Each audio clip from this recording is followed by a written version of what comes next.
It's the Minnesota Vikings taking on the Chicago Bears, both teams with 2-0 records. And it should be a wild crowd because they love their football here in Minneapolis, and they think they are back. They think they're back because Bud Grant is back, and they beat the 49ers opening day. They came back last Sunday, and they beat Tampa Bay. So they're really fired up here in Minnesota. Bud Grant, of course, quit after the 1983 season, and the Vikings fell to 3-16 last year. So they at least are off to a good start. The Bears, of course, won the Central Division last year, and they lost to the 49ers in the NFC Playoff Championship. Here is Jim McMahon. They would love to have him in there tonight, but again, he had trouble in last Sunday's game. He was in traction right after the game. He has not worked out this week. Mike Ditka has told us through their intermediary that he will only see action if there is a catastrophe at quarterback. And that's deep for the Minnesota Vikings. That's Buster Rhymes. He's a rookie fourth-round pick out of Oklahoma, and set to kick off is Kevin Butler, another rookie, a fourth-round pick out of Georgia, the place kicker for the Bears. And Butler takes Rhymes into the end zone. Rhymes having problems with it there. I think he got confused as to where he was. He knew that if he was outside the goal line, he'd have to bring it upfield. He bobbled the ball into the end zone, and right away, starting deep in trouble, will be Minnesota. And out comes Tommy Kramer. And when he is on, he's as good as there is in football. We alluded to the game in 1982, and he was just tremendous in that game. There it is. 5 touchdown passes, absolutely dead solid perfect. Last year, a lot of troubles. Missed 9 games with a shoulder injury. Missed almost all of 1983 with a knee injury. But he's out there tonight. And it is a new team under Bud Grant, who out of the game for 1 year, was asked to come back by owner, president Max Winter. He did that. There you go with the one setback offense. That's Alfred Anderson, a second-year man from Baylor. Kramer. And they will probably blow the whistle. Kramer was in the arms of Dan Hampton. And let's see, will they mark it an incomplete pass? They could very well have blown the whistle and put the ball inside the 5-yard line. All right, let's take a look at the defensive unit. 4 down linemen, but it changes a great deal. The best defense in football a year ago. They were just amazing, giving up only 241 yards a game. They get into what they call a 4-6, but they do not have 2 of the key players that made that 4-6 so famous last year, but they do have defensive coordinator Buddy Curry. 2nd down and 10 now for the Minnesota Vikings. Anderson over the left side. He is stacked up. Richard Dent, Dan Hampton, they were both there, and you can better believe that Mike Singletary is going to get a lot of calls tonight. One of the best middle linebackers in all of football. So it's Tommy Kramer looking at a defense of the Chicago Bears that had 72 sacks last year. That's an NFL record, and that 241 that they allowed per team to gain. The only other team that was under 300 were the Cleveland Browns. Just an amazing defensive year a year ago. 3rd down and 8. Tommy Kramer, a strong arm, but he has not been going deep thus far in the 2 games the Vikings have played. Flag is down. Kramer underthrows. Anderson out of the backfield, but again, a flag is down at the line of scrimmage. Our referee tonight is Dick Jorgensen. And there was movement at the line of scrimmage. Offside, indicated against the Bears. The down will remain the same. So it'll be a 3rd down and about 3. There is Mike Ditka, now in his 4th year. Former great player with these Chicago Bears. Last year, guided the Bears to their first championship of any sort since 1963, when they won the NFL championship, beating the New York Giants. How well I remember. I'm still puzzled why they didn't call it into grasp, and that should have been a sack on Kramer on 1st down. He certainly had Dan Hampton draped all over him. 3rd down and 3.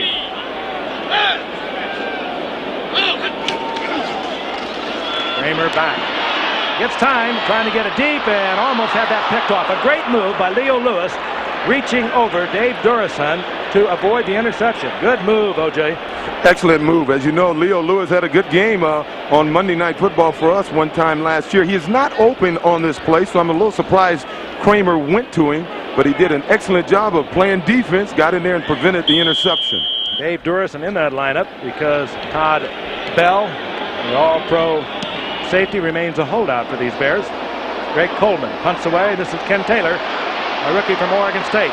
And Taylor is going to get the Bears really fine field position inside the 45 of the Minnesota Vikings. A 49-yard punt and a 21-yard return. And let's meet the offensive unit of the Chicago Bears. Out comes Steve Fuller. We told you about him. We watched him in San Diego. He made 4 starts a year ago, and then of course he was the quarterback of record throughout the playoffs.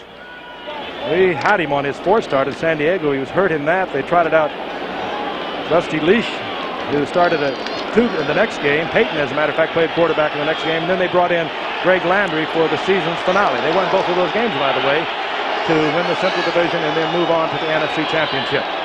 First down and 10, the Bears. 44-yard line of the Minnesota Vikings. The Vikings show a blitz, and Walter Payton, with sore ribs and all, moves inside the 40-yard line.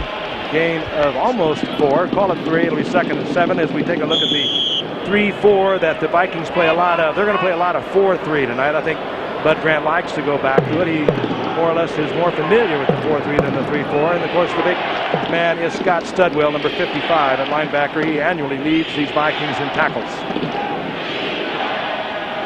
2nd and 7.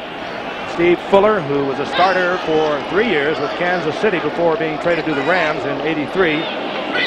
So what we have out here is not an inexperienced quarterback, it's Steve Fuller. That's Dennis Johnson just submarining under, and Peyton is held for about a yard. It'll be 3rd and 5, and it should put Steve Fuller into his first passing situation.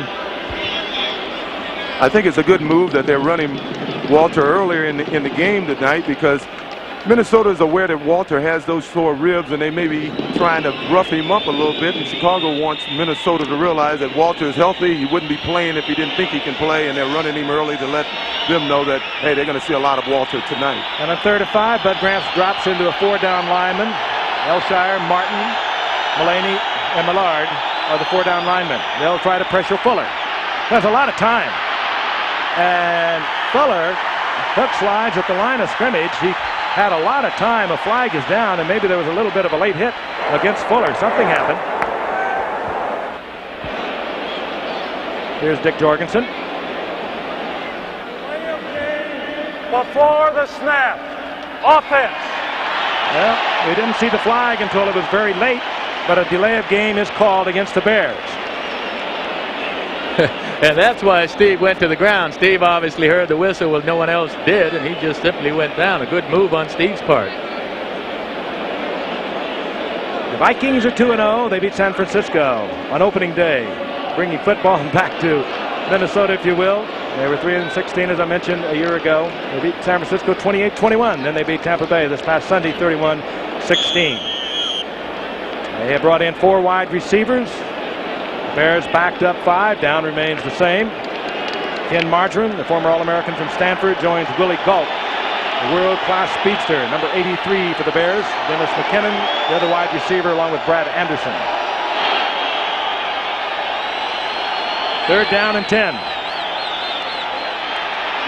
Fuller dumps it off to Peyton in the open field. Peyton shakes off one tackler, Joey Browner, but he is taken short of the first down, just inside the 40-yard line. It'll be 4th down. Looked to me as Steve made his mind up a bit early that time. Minnesota was in his zone coverage, and Browner just simply dropped off to get Walter. I think he just threw it too soon.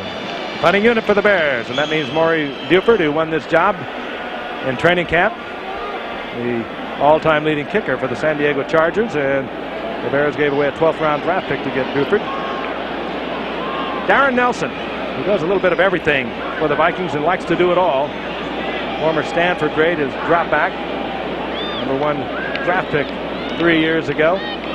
Buford, of course, will be looking for the corner, either left or right, and Nelson will be trying to guess with him. It's off the side of Buford's foot, and not a good kick at all. In fact, not a good kick.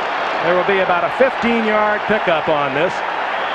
So the Vikings, with their first possession inside their 10-yard line, get a break as Maury Buford gets one off the side of his foot. It'll be the Vikings ball at their own 19-yard line, 1st and 10.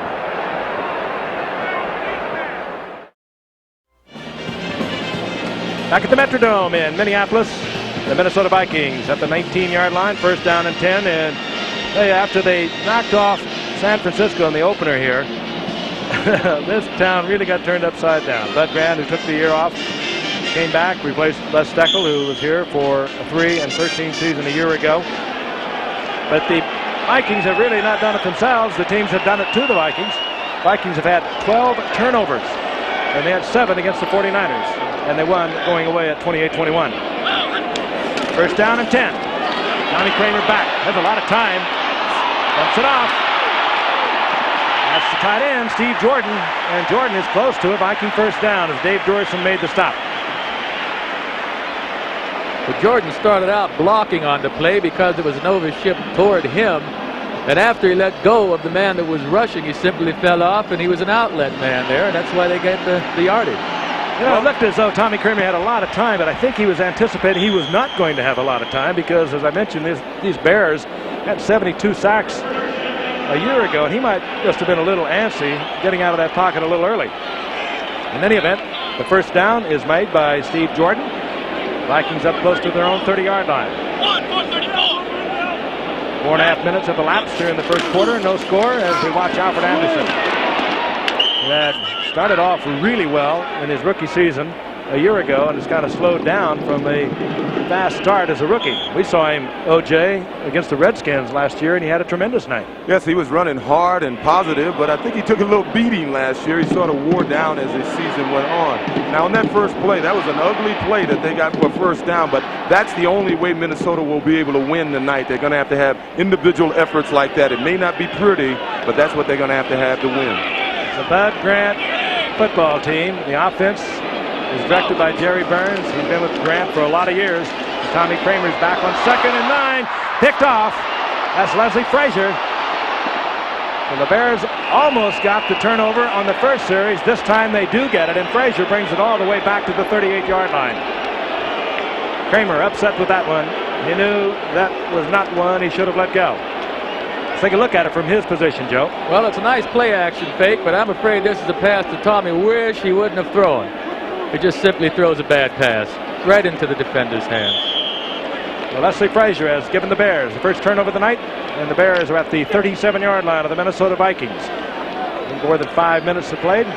Bears almost got it. An interception on the Vikings' first possession. So maybe Kramer a little shaky getting started here tonight. Peyton in the tailback spot for the Bears. Fuller reading the blitz. I believe it was an automatic. He goes to Galt. Galt gets the first down at the 25-yard line. There is Leslie Frazier, fine cornerback. He had a 29-yard touchdown of an interception last Sunday off Steve DeBerg against Tampa Bay. Again, looking back at that last interception, we wonder why a quarterback of Kramer's stature throws an interception like that, and I just have to believe he simply didn't see. These offensive and defensive linemen are mighty big. Jumping around a little in that pocket also. Bears can make you do that. At the 25-yard line, 1st and 10. This is Peyton following Matt Suey. And Walter Payton, every time he gets a yard, is tacked on to his all-time rushing record. He's well over 13,000, coming in tonight at 13,468 yards. But I think the most remarkable thing about Walter, OJ, you would know better than I, he has started 139 consecutive games. Now, for a running back to do that, considering Dorsett is the next closest to him at 67, that's truly amazing. It's a testament to Walter's conditioning. This guy works out harder than anybody, and he goes in the game in the proper frame of mind all the time. 31 years old, Walter Payton. That's the time remaining in the first quarter. No score. 2nd down and 6. The ball near the 20-yard line of the Vikings. McKinnon in motion. Willie Galt. And Galt with that great speed just explodes inside the 10-yard line, down close to the 8-yard line before he's tackled by Studwell. Willie Galt only has had 5 receptions in the first 2 games. They've hit him twice already tonight. What a beautiful play this is. Mark Ports and Jim Covert get out there in the screen pass, and it looked like a couple of Mack trucks coming downfield. I'd get out of their way, too, if I was a defensive back. And Willie Galt, of course, would have, perhaps had he not signed the contract with the Bears, would have perhaps represented our country in the Olympics as either a sprinter or a hurdler in 1984. Peyton is strong, struggles to the 6-yard line. It's about 2.5 out of it. That's typical Walter. He always looked like a pinball machine to me, like a ball bouncing around. I don't think there's ever been a great running back that gets hit as much as Walter, but he's so strong and he's so competitive. He just bounced off guys and breaking tackles. It's the first game many years ago. And right now, Walter has traveled on the ground over 7 miles, if you could believe that. And considering how he's averaging a little over 4 yards a pop, he's gone over 7 miles, getting knocked down every 4.5 yards.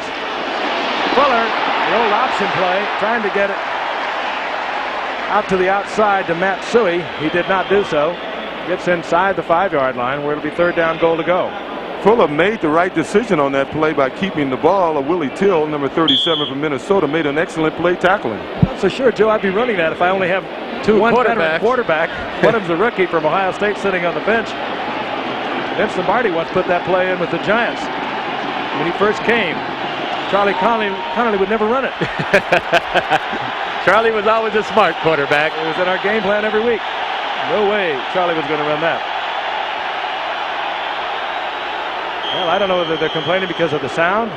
Apparently, Steve Fuller feels that his teammates cannot hear. And being a 3rd down and goal to go at the 4-yard line, he probably is concerned that he might have to come up with an automatic down there. And he wanted to make sure everyone could hear it. Well, I can guarantee you it's going to be a lot louder when he goes back up to the line of scrimmage.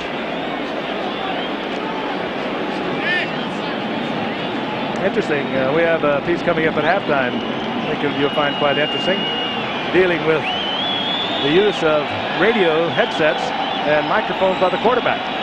They experimented with it in spring training this past season, as they did with also video replays of calls. And we understand there is a movement alive now to bring that back for the playoffs this year. Well, they're trying to quiet the crowd.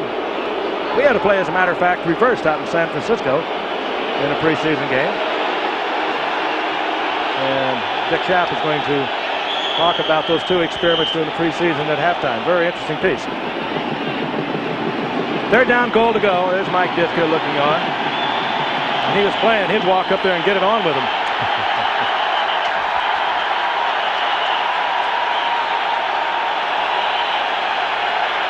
Well, there's nothing anyone can really do about it. It's just kind of sad. I think Steve Fuller is just going to go ahead and run the play.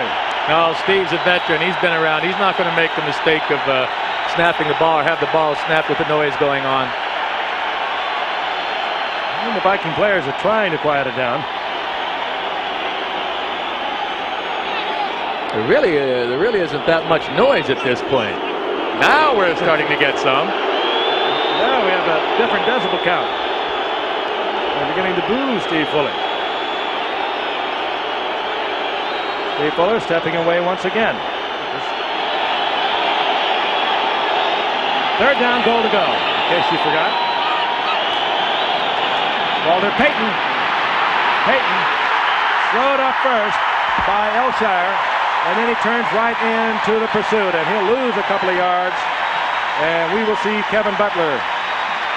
Well, that's typical of Minnesota this year. They've given up a lot of yards. They've been outgained by both teams that they played previous to the night, but when they get down around their own goal line, they toughen up, and they make the big play defensively. Here's Kevin Butler, the rookie 4th-round draft pick out of Georgia. Had a great career at Georgia. Did some miraculous things, whole bunch of NCAA records that he set. It's 3 of 5 thus far in 2 games, and this will be a 24-yard attempt. Fuller, the quarterback, is the holder.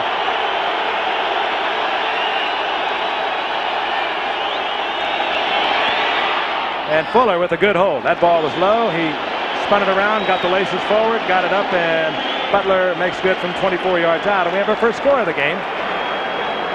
24-yard field goal by Kevin Butler. George Buster Rhymes is deep for the Minnesota Vikings. They are down by 3. Set to kick off is Kevin Butler. Well, he was leading the NFL until that last kickoff return that opened the game. Had about 8 yards on that one. And he just about got himself benched on it, too. Made a mistake right at the goal line. I don't think he knew whether he was in the end zone or out of it. Bobbled the ball and got it back out to about the 3 or 4 yard line. Butler with a fine kick. Puts Rhymes in the corner once again at the 2 yard line. Browns found a little opening out over the 30-yard line to the 31. Hit there by Cliff Thrift. 29-yard return. And, well, the Vikings were 28th and dead last on defense a year ago. These were their last 6 games. First time in NFL history a team lost 6 games in a row by 30 or more points. That's hard to do, really. Well, I'll tell you one thing. There was a lot of people that felt in training camp last year when they were going through that boot camp of Les Steckel's that it would show at the end of the season, and it certainly did. They gave up 30 points or more in the final 6 games. At the 31-yard line, 1st and 10, the Minnesota Vikings. Anderson, Darren Nelson, the setbacks. Anderson 46, Nelson is 20. Kramer's in trouble. Steps back into the pocket and fires. Gets it to the tight end, Steve Jordan, and Jordan has made another big play. He has a Viking first down up close to midfield. They'll mark it at the 48-yard line, and Kramer made it happen, Joe. Oh, I like these play-action fakes in the first down, play-action passes. You see our tight end, Jordan, running across underneath the linebackers. The Bears are playing run that time. I hope they throw more passes on first down. There's Jordan. 4th year out of Brown. Leading receiver coming in to tonight in the first 2 games. At the 48-yard line, first down Minnesota. Alfred Anderson, and Anderson hit right at midfield, gets a couple of yards. It'll be 2nd down and 8. The Minnesota Vikings and the Chicago Bears. The Vikings with this man back, Bud Grant, now in his 18th year. Took the Vikings to 4 Super Bowls in the first 17 years of his first tenure here. 11 Central Division championships. I'm Frank Gifford along with Joe Namath and O.J. Simpson. And only score thus far in the game, if you've just joined us, a 24-yard field goal by the Chicago Bears, Kevin Butler. The Bears on top 3-0. Both teams with 2-0 records early in the season. On 2nd and 8, Kramer dinks it to Darren Nelson, who makes 2 good moves. And Nelson, that'll be about 4 of the toughest yards he'll ever pick up. Hammered twice. Short of the first down, but it will be about 4 yards short. Good effort by Nelson. Yes, that's what they're trying to do. Take advantage instead of running on 1st and 2nd down. Get the short passes and hope people like Nelson can make something happen. Nelson did the best he could on that play, but got to say something about that Bears swarming defense. You won't see Mike Singletary miss many tackles, and that is a good swarming defense. They rallied around the ball. Darren Nelson. Brilliant career at Stanford. #1 draft pick here in 1982. Big year in 83. Over 600 yards as Tommy Kramer goes up on top on 3rd and 5. And wide open, Mike Jones. Jones attracts a lot of Bears, but not until he gets the first down inside the 35-yard line. Mike Singletary all the way back there to be in on the tackle. Look at him again. 3rd year out of Tennessee State. Last year was a starter, and of course has been replaced this year by Anthony Carter, the Michigan All-American. But Jones with a good move. Now look, he spins back and he spun right into Mike Singletary. That'll get your attention and rattle your teeth. 33-yard line, first down. Carter, number 81, split to the right. Leo Lewis up at the top of your screen, number 87. Darren Nelson. Good running again by Nelson. Hit hard, but he spurns up to the 30 for a gain of 3. It'll be 2nd and 7. Ted Brown comes into the game, number 23. Good receiver out of the backfield, Ted Brown. Darren Nelson also a fine receiver out of the backfield. Kramer keeps getting away from Bears. Tries to get it to Brown down the sidelines. Durison, who probably has the same scouting report that we have, knew that Brown would like to work out of the backfield, and Kramer is genuinely upset. Well, I think he took a lick a little late that time, at least in Tommy's mind. Richard Dent got back there. You know, going back to the first pass of the game when we talked about the in the grasp rule. Now let's watch Dent here. He's on the right side of your screen. Richard Dent, number 95.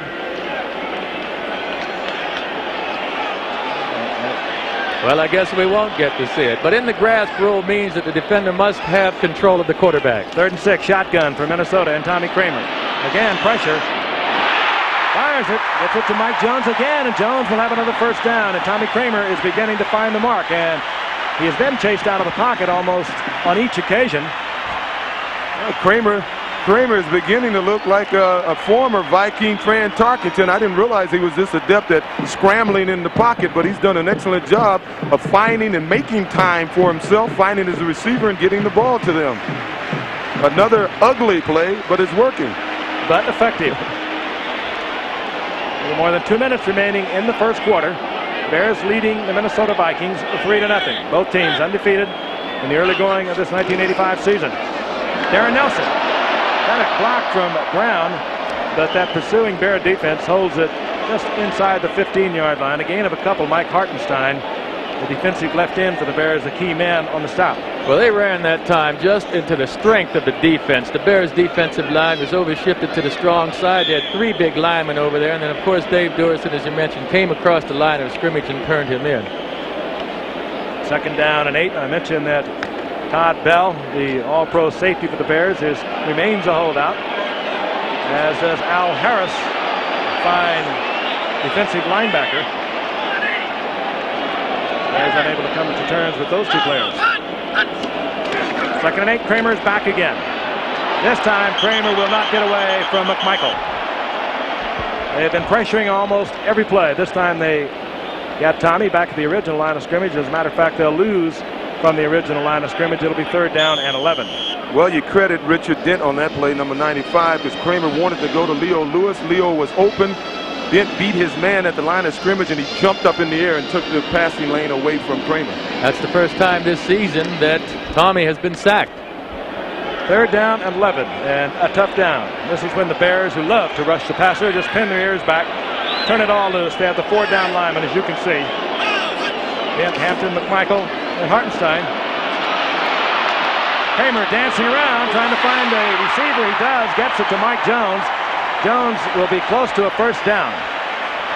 Perhaps short. Finsick and Sean Gale made the stop on Jones, but again, Kramer, with all kinds of pressure, all kinds of Bears all around him, was able to get it off, and I think they're going to be just a little bit short, perhaps a yard short of the 1st down to bring up 4th down. And will we see Jan Stenerud? Out he comes. The old fella. Most prolific field goal kicker in the history of the game at 42 years old. He has now kicked 359 of these little jobs. And a lot of big jobs in there, too. I'll never forget my rookie season. He was in the league a few years at that point. And in Buffalo, we played against Kansas City. And he kicked 10 field goals in the 2 games that we played him. Beat us both times with field goals. Good athlete. Born in Norway, was a good ski jumper. 20 of 23 last year, 9 of 9 from the 40 or inside. Ray Coleman provides the snap. And we have a tie game with 11 seconds remaining in the first quarter. Stenerud is good from 25 yards. Earlier, the Bears were good from 24. We'll be back in a moment.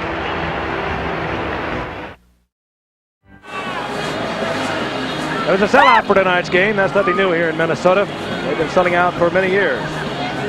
Had a brief setback a year ago with a 3-13 record, but they feel they're back on the track with Bud Grant back as head coach, walking the sideline once again. Willie Gault has dropped deep for the Bears. He's back there with Dennis Gentry. Gault, out of the University of Tennessee, came within 1 of an NCAA record returning kickoffs for touchdowns. He had 5. Anthony Davis of USC had 6. This is Gentry. They kick away from Gault. Not surprising. And Gentry up close to the 30-yard line, hit there by Carl Lee. It'll be 1st and 10, the Chicago Bears. 1st and 10 at the 30-yard line, the Bears in a 3-3 ball game with just 3 seconds remaining in the first quarter. Fuller, this is Payton. And Payton always seems to know just about where he is. Did not juke around a whole lot then. He wanted the 1st down. He's very close to it as he's hit by David Howard. And there is the end of the first quarter with a score tied at 3. We'll be back at the Metrodome in just a few moments. Vikings and the Bears, both of the Central Division. They used to call it the Black and Blue Division. They have struggled over the past few years. And there is quarterback Jim McMahon. think he really genuinely felt he was going to play tonight, Joe. He told me that nothing would keep him from playing in this football game tonight. Well, he must have forgotten about Coach Mike Ditka. Obviously, Mike has other ideas. Mike is a firm believer that the man has to practice during the week to be ready for the game, and Jim simply couldn't practice. There's Mike Ditka. Looking out as quarterback Steve Fuller, who has replaced Jim McMahon, looks over a 2nd down and 10. Fuller fires underneath and is complete. Goes to his tight end, Emory Moorhead, and Moorhead has a bare 1st down. He's in Viking territory near the 47. Look for Moorhead to be quite active tonight. This Chicago team, normally when McMahon is in there, he doesn't go to the tight end too often, but they say when Fuller is in there, he'll throw to the backs and the tight end a little more often, and it's paying off here in the 2nd quarter with Moorhead, who we saw open all night in the game that we had Chicago and Dallas in the preseason. It was a well-thrown ball. Chris Martin had Moorhead covered like a blanket, and Fuller hit him absolutely in stride and kept the ball out of Chris Martin's reach. The 1st down is inside the 47-yard line of the Vikings. This is Matsui. Walter Payton with the block out front. It was Tim Newton sliding out, big Tim Newton, from his nose tackle position to take part in that tackle. Gain of a couple. It'll be 2nd down and 8 as we look at the 1st quarter stats. Just a lot of jockeying back and forth. Minnesota with a slide edge. And we have a 3-3 game. You know, this is the 3rd straight play, and only the first 3 plays that Minnesota's used a 3-4 defense, and they've crossed up the Bears, I believe, in their running game. I think Bud Grant kind of likes that 4-3. He'll go with whatever he has in terms of personnel. No question. A fine coach over the years. He's back to the 4-3 now. 2nd down and 8. Moorhead, number 87, in motion. The blitz is on.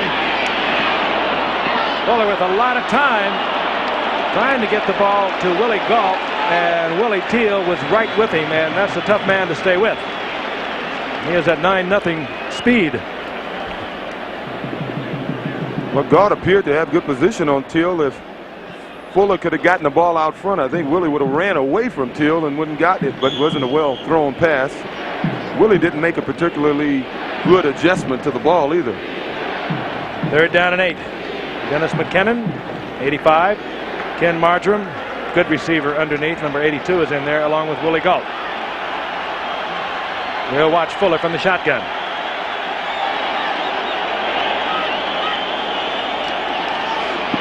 Payton is the checkoff man, and Fuller goes to him. This time Walter can't break it loose. They like to dump it off to Walter because he's such a good open field runner, but that time Joey Browner, who's off to a tremendous year here in Minnesota, made the stop right up there in Walter's face. Browner with 1 interception and a 15-yard touchdown run against Tampa Bay. He recovered 3 fumbles against San Francisco, and that tied an NFL record for fumbles recovered in a single game. He's back where he belongs. They're leaving him in one position, and he's turning into a major star, Joey Browner. Mari Buford, you had a quick look at Darren Nelson. Used to do a lot of this at Stanford. All-around athlete.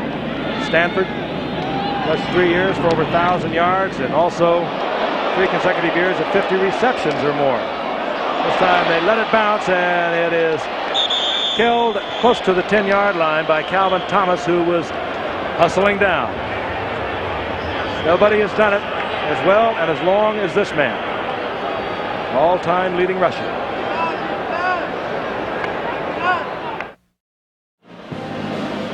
It really is amazing, but the NFC Central Division not been one of your tougher divisions over the past few years. They've had a combined record of 102 wins and 161 losses and 2 ties to teams from outside of their division. And Detroit, of course, the other team that has a 2-0 record. Last year, Central Division teams played, what did they play? 39 teams outside of the division. They won 11 and lost 28. First and 10, Minnesota, and Kramer is back again. Leo Lewis is there at the 20-yard line, short of the 1st down. Leslie Frazier on the coverage. Yeah, they got some slight outside receivers. Over on the right side is Anthony Carter, the USFLer. He had such a great career with first Michigan, then at Oakland. He's 5'11", 162 pounds, and Leo Lewis is 5'8", 172 as Dick Jorgensen is going to call for a measurement. But they will come across the middle. O.J. mentioned a moment ago that Leo Lewis had a big game against the Redskins last year. We know what Anthony Carter can do. Well, you know Leo Lewis has to be a favorite of Bud Grant's, as it appears they have the first down. Bud played with his father up in Canada, and his father was Leo Sr., is a member of the Canadian Hall of Fame. Football Hall of Fame, that is. But, of course, he's not in the Hall of Fame, and I assume he is. Should be. He had a great coaching record in 10 years at Winnipeg, winning the Grey Cup 4 times. He was All-Pro up there for 4 years, having been All-Pro in the NFL back in 1952 as a wide receiver. First down, Minnesota. Alfred Anderson turns right into a rather violent collision at the line of scrimmage. Squeaks maybe a yard out of it. Dan Hampton was there initially, and coming up quickly was Gary Fensick. Garrick and Dave Durison kind of swapped positions that time just before the snap of the ball. The strong safety went into the hole, and Fensick came all the way up. It must have confused someone with the Minnesota offense. So they'll do that a lot. Sometimes they'll switch positions, the defensive back with a down lineman, and you'll find people like Dave Hampton, a defensive end at 267 pounds, trying to cover a receiver. They'll tell you, only Buddy Curry knows what they're doing. That could well be. Buddy Ryan, rather, the defensive coordinator. Second down and 9. Kramer in trouble again. They've really been pressuring Kramer, and now a flag goes down. It was McMichael getting to Tommy Kramer. Intentional grounding, number 9, offense, 10-yard penalty, and loss of down. That's a tough one. Third down. That loss of down really kills you. That's one of the worst penalties in football, and why it happens, I don't know. I played football 13 years professionally, had one intentional grounding penalty called on me, and I literally hit George Sauer in the foot with the ball. It was a bad call. That's why you're walking on the knees that you're walking on, Joe. You got a point there. Third down and 20. Ted Brown, good receiver out of the backfield. He's the single back. They give him the draw play. Breaks one tackle, but he doesn't get away from Hartenstein and held far short of first down yardage, and the punting unit will come on. Well, Minnesota realized they can't get anything consistently going against this defensive team. What they have to do is when they get penalties like that or get sacked, not panic. Just wait for the big play later on. Well, Minnesota stopped themselves a couple of times with the interception, and he threw it right to the back, and of course here with the penalty. Here's Greg Coleman to punt. Dennis McKinnon, the wide receiver, is back for the Bears. Coleman hits it low. McKinnon steps up and takes it at the 43-yard line. Good move by McKinnon. Stepped right up, pulled the special teams that was coming down the field right into him, and then tried to get it to the outside, and he almost broke a big one. Chris Dolman, the number 1 draft pick, is there for Minnesota to make the stop. But once again, good field position for the Bears at the 49 of the Vikes. Back in Minneapolis, and Steve Fuller steps into the Bears huddle. First down and 10. The Bears inside the 49-yard line of the Minnesota Vikings. 10:23 remaining in the half, and the score tied at 3. A pair of field goals. That's all the scoring thus far in a hard-hitting defensive game thus far. Fuller's the quarterback in relief of Jim McMahon, who has a neck spasm and a back spasm, could not start tonight. Fuller. There's one loose to Willie Galt, and Galt will have another Bear first down near the 30-yard line. John Turner made the stop as Keith Nord, we understand, might possibly have a broken thumb. He would be the free safety ordinarily, but John Turner is in there now. They're giving Willie a lot of room here, and Willie has gotten some criticism over the years that he doesn't come back to the ball. He doesn't catch these types of passes well. He's caught 3 thus far this game, and I think what they're doing is trying to set him up for the big play later on. Willie Teal, of course, giving Willie Galt a lot of room. Galt, world-class sprinter of Tennessee, tremendous speed. And he gets a Bear first down near the 30-yard line. Fuller back once again. Goes to the tight end, the rookie out of UCLA. That's Tim Reitman. Made this team in training camp with a couple of good efforts. Picks up 4 yards. It'll bring up second down and 6. Well, Minnesota's gone back to that 3-4 defense, and they're just getting ready to change right now. I see they're bringing out some more linemen to play the 4-3. But the pass completion to Galt, his defensive people didn't give Willie Teal any help. He had no underneath help at all, and that's why Galt was so open underneath. That's the time remaining in the half. We're tied at 3.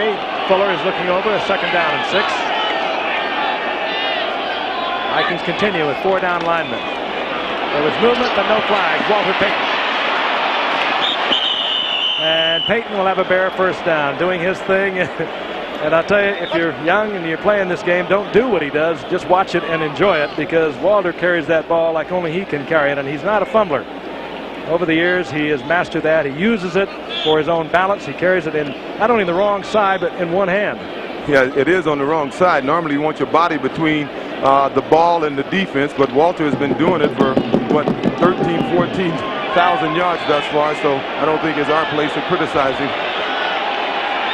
Heading on towards 14,000 yards with Walter Payton, looking for his 100th touchdown. He needs 2. He could get it tonight. On 1st and 10, this is Calvin Thomas. Thomas is stacked up after he gets inside the 15, close to the 14. Gain of 2. It'll be 2nd and 8. Chris Dolman, the rookie first-round draft pick from Pittsburgh, was in on that stop. Well, we're reaching the Vikings' comfort zone right here, believe it or not. They've been giving up yards to their previous 2 opponents. The 49ers had 29 first downs against this team, but somehow when they get near the Minnesota goal line, they'll come up with that big play. So let's see if they can do it again. 2nd and 8.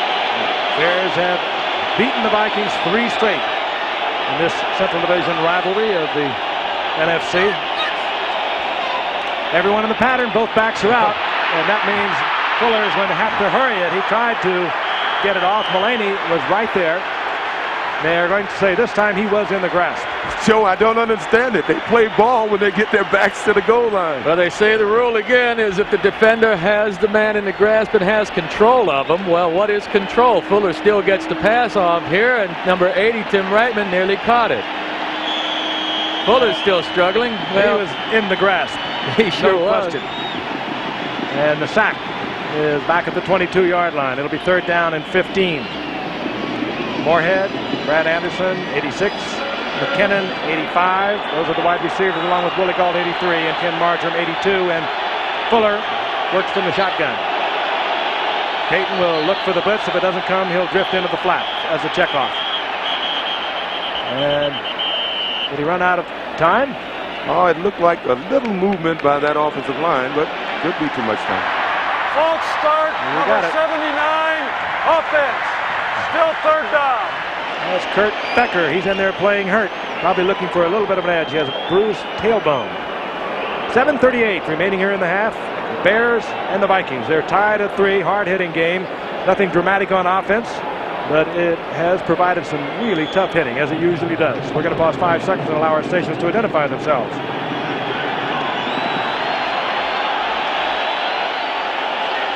Third down, long yardage. The ball after the penalty back at the 27-yard line. They need to get to the 6 for a first down. Watch for Gault here. Going deep for Gault. And it's picked off. Once again. Good effort. Carl Lee was back there. He started as a free safety, lost that job this year to Keith Nord. Nord is out of there tonight. Lee came in, and roaming about from free safety, he gets the intercept. Certainly a bad decision on Steve Fuller's part. They had an opportunity for 3 points down here in close. They had 2 men that time covering Gault. Throw the ball away. Don't put it up for grabs. You were outnumbered over there in the corner. Another turnover for the Vikings. They had 12 in their first 2 games. 7 times they got it from San Francisco, 5 times from Tampa Bay. I just have to believe that Jim McMahon would make a difference in this game, and I'm sure the Chicago Bears feel that way. They're certainly not going to give up on Fuller, but McMahon has a way of making things happen out there. Good things, positive things. Lee with the interception, and the Vikings have the ball near their own 20-yard line on the touchback. Just inside. That's a lateral, and it goes to Darren Nelson. He handles it. Good move on the outside, and Nelson out over the 25 to the 26. Gain of 6 as Otis Wilson provided the stop. Darren Nelson, 5'9", 185-pounder. He did so many brilliant things at Stanford University. They use him in a lot of ways here. He was Bud Grant's #1 pick in 1982. Had a tough year last year, but in '83 he was spectacular. 2nd down and 4. Once again, a reminder at halftime, we'll be talking with Eric Dickinson. We'll be talking to him live, and we'll be watching him Monday night against the Seahawks. Kramer Anthony Carter was floating around down in the area, but Kramer had to release that ball long before Carter had made his break. Now that was the problem that time. Anthony Carter just waited too long to make his break, and of course Tommy had to release it. It looked like Carter was open, but it was way too late. Well, that's a pretty gutsy call, whoever is making the call, and I assume Jerry Burns, he usually does, from the sidelines, but I think that the pressure that Tommy's been getting throughout this entire first half might preclude trying to go up too deep. He had to hurry that one. 3rd down and 4 from the shotgun. Here come the folks. And Kramer, seeing that they were coming, has to hurry it. He underthrows Leo Lewis. It's 4th down. We'll see the punter, Greg Coleman. Yeah, Tommy is certainly upset with himself. He had him wide open. He read the coverage beautifully. Just threw a lousy pass. Been a tough couple of years, as I mentioned. Started only 9 last year, missed 13 in '83. But when he was healthy, 79, 80, 81, he shattered a lot of records up here. Big records set by Fran Tarkenton. He can get very hot. Here's Greg Coleman. McKinnon respecting Coleman. He bobbles the ball. Coleman still bobbles the ball. A flag is down. The ball is covered by the Bears. John Gale has the football, but a flag is down at the line of scrimmage. It was recovered by them. Illegal formation. Offense, only 6 men on the line of scrimmage. Decline. 1st down. Another turnover for the Vikings, and here in the early part of the season, they've been living on it. They really have. They've been outgained 838 yards to 530. They've averaged only 2.6 rushing, and they've allowed 5.6 against them, but they now have 14 turnovers.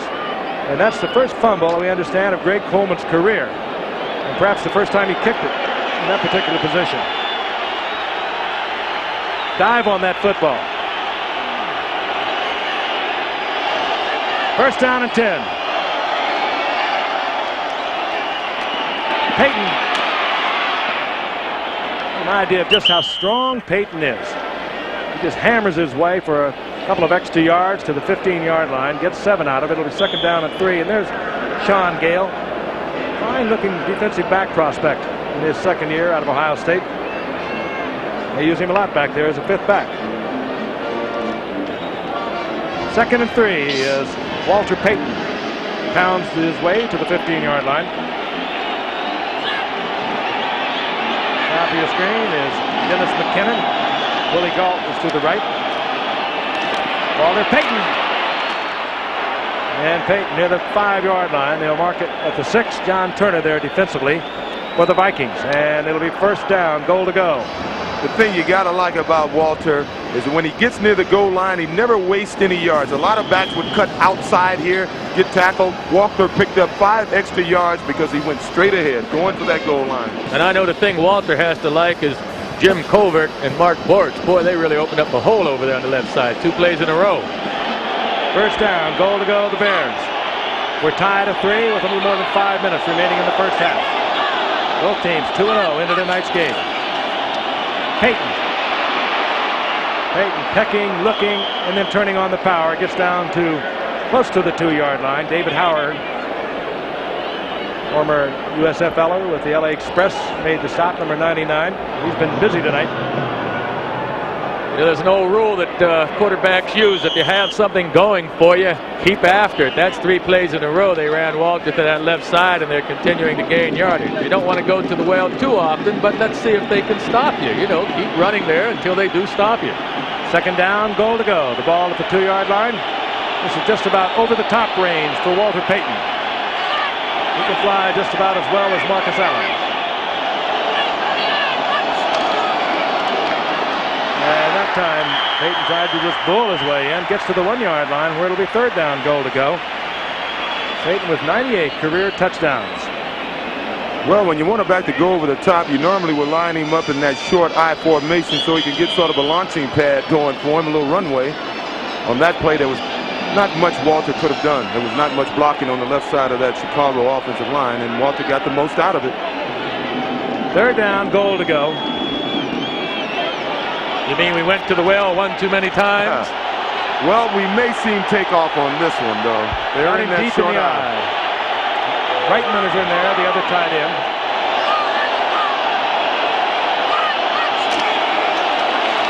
He never had a chance. He wanted to go up. Joey Browner came around the horn, made the hit. It'll be 4th down and decision time for Mike Ditka. Hey, he was trying to launch himself over the top. And I think Ditka has made his decision. Let's get 3 more.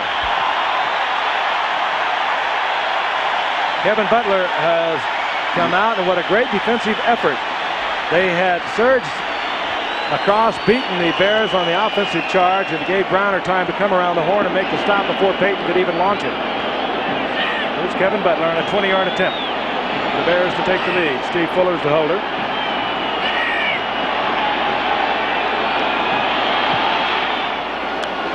And the Bears lead it 6-0 with 3:25 remaining in the half. A bit of a victory for the Vikings defense down in close.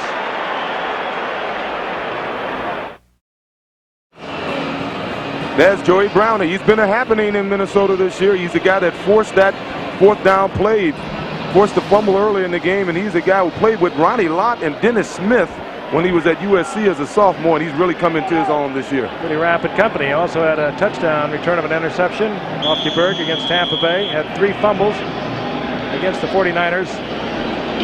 Rising superstar. There is the kick of Kevin Butler. Buster Rhymes will bring it out. Big opening. You can see it developing. And Rhymes just did make it. Split the seam, and he's out to the 36-yard line. Kevin Butler had to make the save for the Bears. 1st and 10 at the 36-yard line.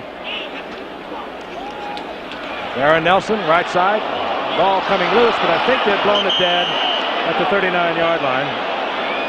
It'll be a 3-yard pickup. 2nd down and 7. 3:05, and the clock is moving, and at the moment the Bears leading 6-3. You know, you mentioned that Seattle game. I'm really looking forward to getting up there. With Warner back, they are an explosive offense. Chuck Knox has got that team thinking Super Bowl this early in the season. They really are a good football team. They'll turn on the outside. That's going to do nothing the way he's developing but help Steve Largent. Not that he needs it. 2 remarkable receivers now at the Seahawks. 2nd and long. Kramer's back. Here comes the full blitz. Kramer ducked under it. And of course, a single coverage downfield, and Anthony Carter gets his first reception of the night. Good move again by Kramer. Dan Hampton was all over Kramer. He was the main bear that Kramer had to get under, number 99. Well, Kramer should have been dead on the blitz, number 50. Durison, the safety coming. Good move by Kramer, ducking right under Dan Hampton. And heads-up play by Anthony Carter. I don't know what his pass pattern was, but he saw the blitz, looked back inside, and Kramer was able to get it to him. It'll be 1st down for Minnesota. They're at the 45-yard line of the Chicago Bears, and we get the 2-minute warning. Tommy Kramer, he's been hassled and harassed, but he has the Vikes on the move.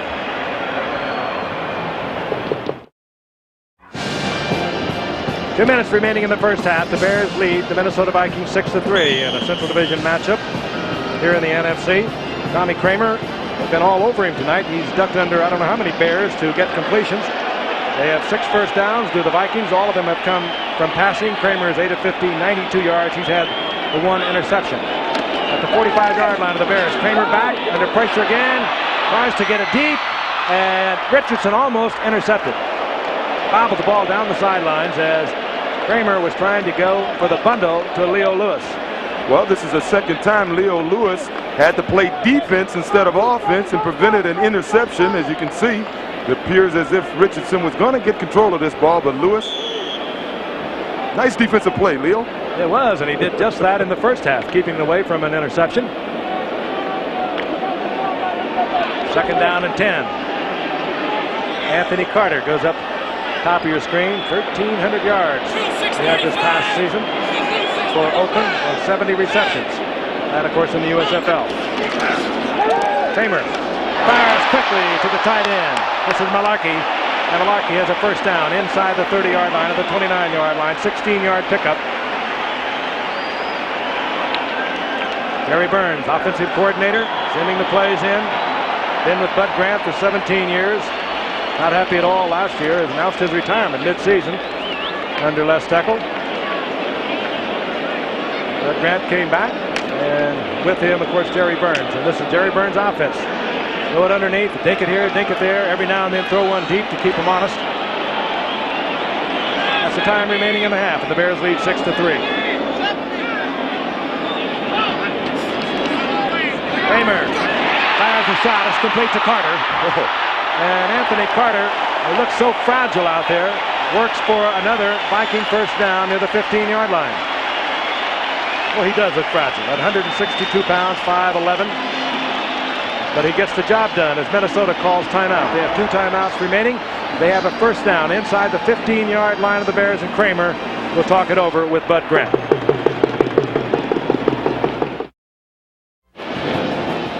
Bud Grant is back. This football team is a different-looking football team. There's no question about that. When Bud left in '83, he actually, in the prior 6 years, had been just coaching at 500. He was 44-44 in the 6 years prior to leaving after the '83 season. So in all honesty, he didn't leave Les Steckel a whole lot to work with. But a 3-13 brought him back. On 1st and 10, the Vikings at the 15-yard line of the Bears. And Kramer tries to get it into his wide receiver, Leo Lewis. Mike Richards was there. It'll be 2nd down and 10. Dan Hampton again pressuring Tommy Kramer. That was a good play. I like the play. It was a terrific effort on Mike Richardson's part to break that up, but I like the design of the play to sprint out to get away from the rush. Mike Richardson, 2nd-round pick in '83. He has really developed into a fine cornerback. You got to be a good cornerback with the Bears because they leave you out there so often alone. You have to be pretty good at the man-for-man coverage. 2nd down and 10. That's the time remaining in the half. Kramer trying to get the 6. In the corner, that's Anthony Carter. Touchdown. No flags. Well thrown ball, and Carter in a good sprint. 14-yard touchdown. Well, Frank, you just said it. They left the cornerback out there all by himself, and he got burned. Hard not to with a good passer, and you give him time to throw. It's tough to cover any top receiver man for man. That ball was perfectly thrown. It wasn't that bad a position by Richardson. He knew he was beat, though. Well, Carter beat him at the line of scrimmage when he avoided the push. When he avoided the bump at the line of scrimmage, the defender was already beaten. Here's John Stenerud. And the Vikings have the lead for the first time tonight. So effortless. His first NFL touchdown. Of course, he had so many of them. This past season at Oakland alone, he had 14, over 1,300 yards on 70 receptions. Bud is back.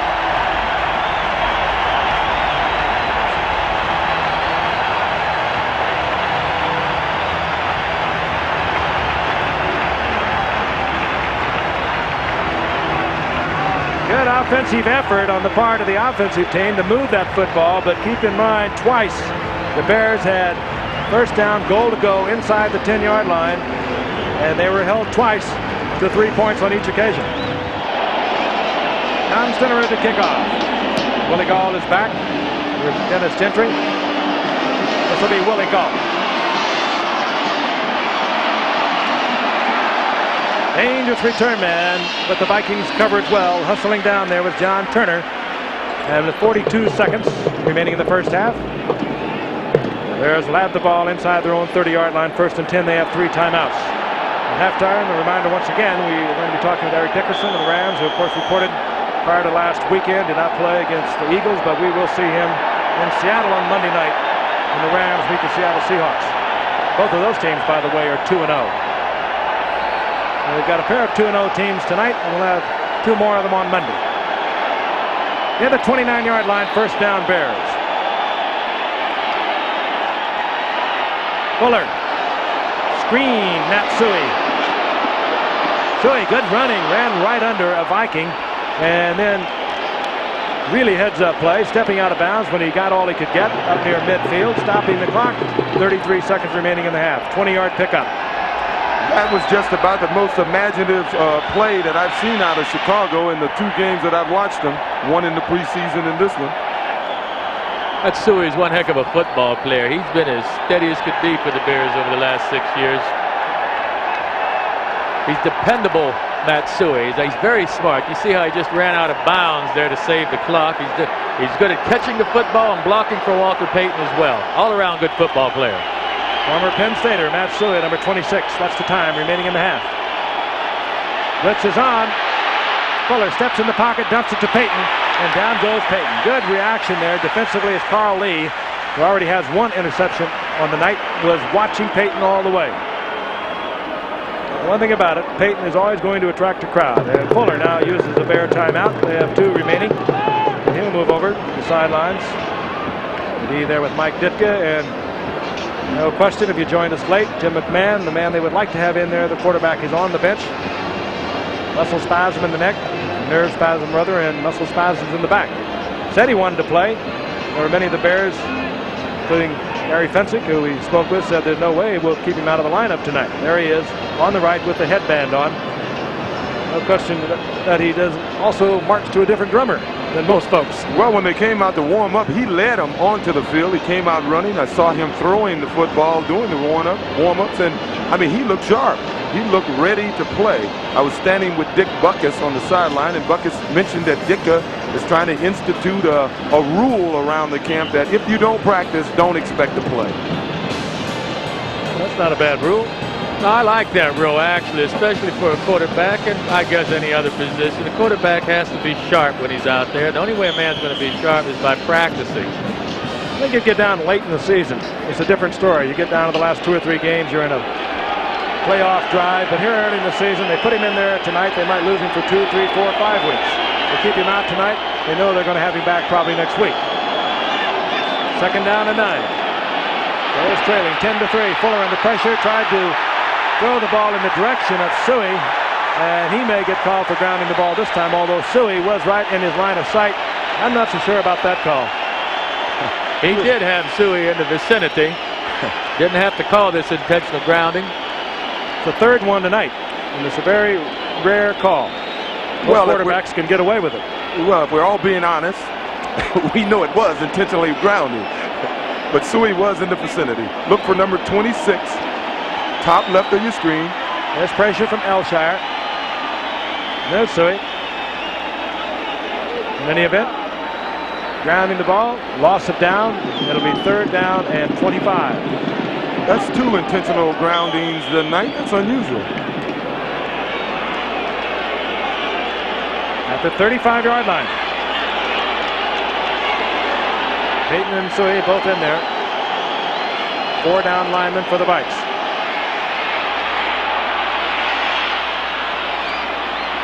Miller fires. That's Emery Moorhead. No, he comes down out of bounds. Incomplete. It'll be 4th down. Well, we got a flag. I don't know if he went beyond the line of scrimmage before he threw the ball, or if a lineman had released. He was very close to it. Flag is down right on the line of scrimmage. Again, our referee tonight, Dick Jorgensen. Illegal forward pass. Number 4, offense, 5 yards, loss of down, 4th down. Another loss of down, consecutive loss of down penalties, and the punting unit will come on with 14 seconds remaining in the half. The Vikings have blocked 1 punt this year. I wouldn't be surprised if they go all out to block this one, because even if they do rough the punter, there's only 14 seconds left in the game. More Buford is on. And Darren Nelson is deep. Don't leave us, it's just a half. Good kick by Buford. Darren Nelson just lets it go. And the seconds tick down to 2, 1. And on the scoreboard clock, the half is over. And the Vikings, with a sellout hometown crowd, lead the Bears 10-6. We'll be back. We'll be talking live with Eric Dickerson of the Los Angeles Rams. Don't go away.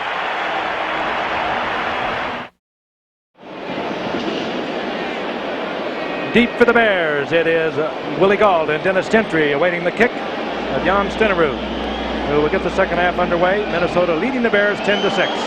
Both teams undefeated in tonight's play. The Bears, of course, 10-6 last year, the defending Central Division champion.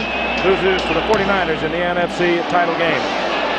Well, the Vikings were 3-13. Here's Willie Gault. Great speed, and Willie Gault finds a little bit of a gap, and he takes it out to the 43-yard line. 1st and 10 Bears. Ball near the 43-yard line. As Willie Gault, with the longest kickoff return professionally of his career, has given the Bears good field position, and a good, strong shot by Fuller. Gets the ball upfield, hitting Gault at about the 35-yard line. It'll be 1st down Bears, and they get a big one on the very first offensive play of the second half. They sure did, and the reason he was so open, he was one-on-one with the defensive back here. Minnesota ran a blitz, and gosh, he turned Willie Till around in a circle. And nothing dramatic in the first half on the part of either quarterback, except Tommy Kramer scrambling for his life, and he was effective. Steve Fuller was 10 of 13 in the first half, 95 yards, 1 interception. Tommy Kramer 12 of 21, 142 yards. He too had an interception. The Bears have a 1st down. It's at the 37-yard line of the Vikings, and Fuller is back under pressure. Had a man open. It was McKinnon.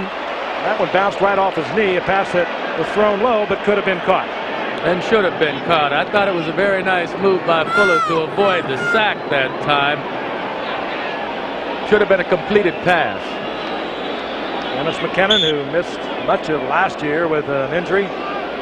Probably the best outside receiver, at least in terms of working underneath. Willie Gault, of course, has a great speed to the outside.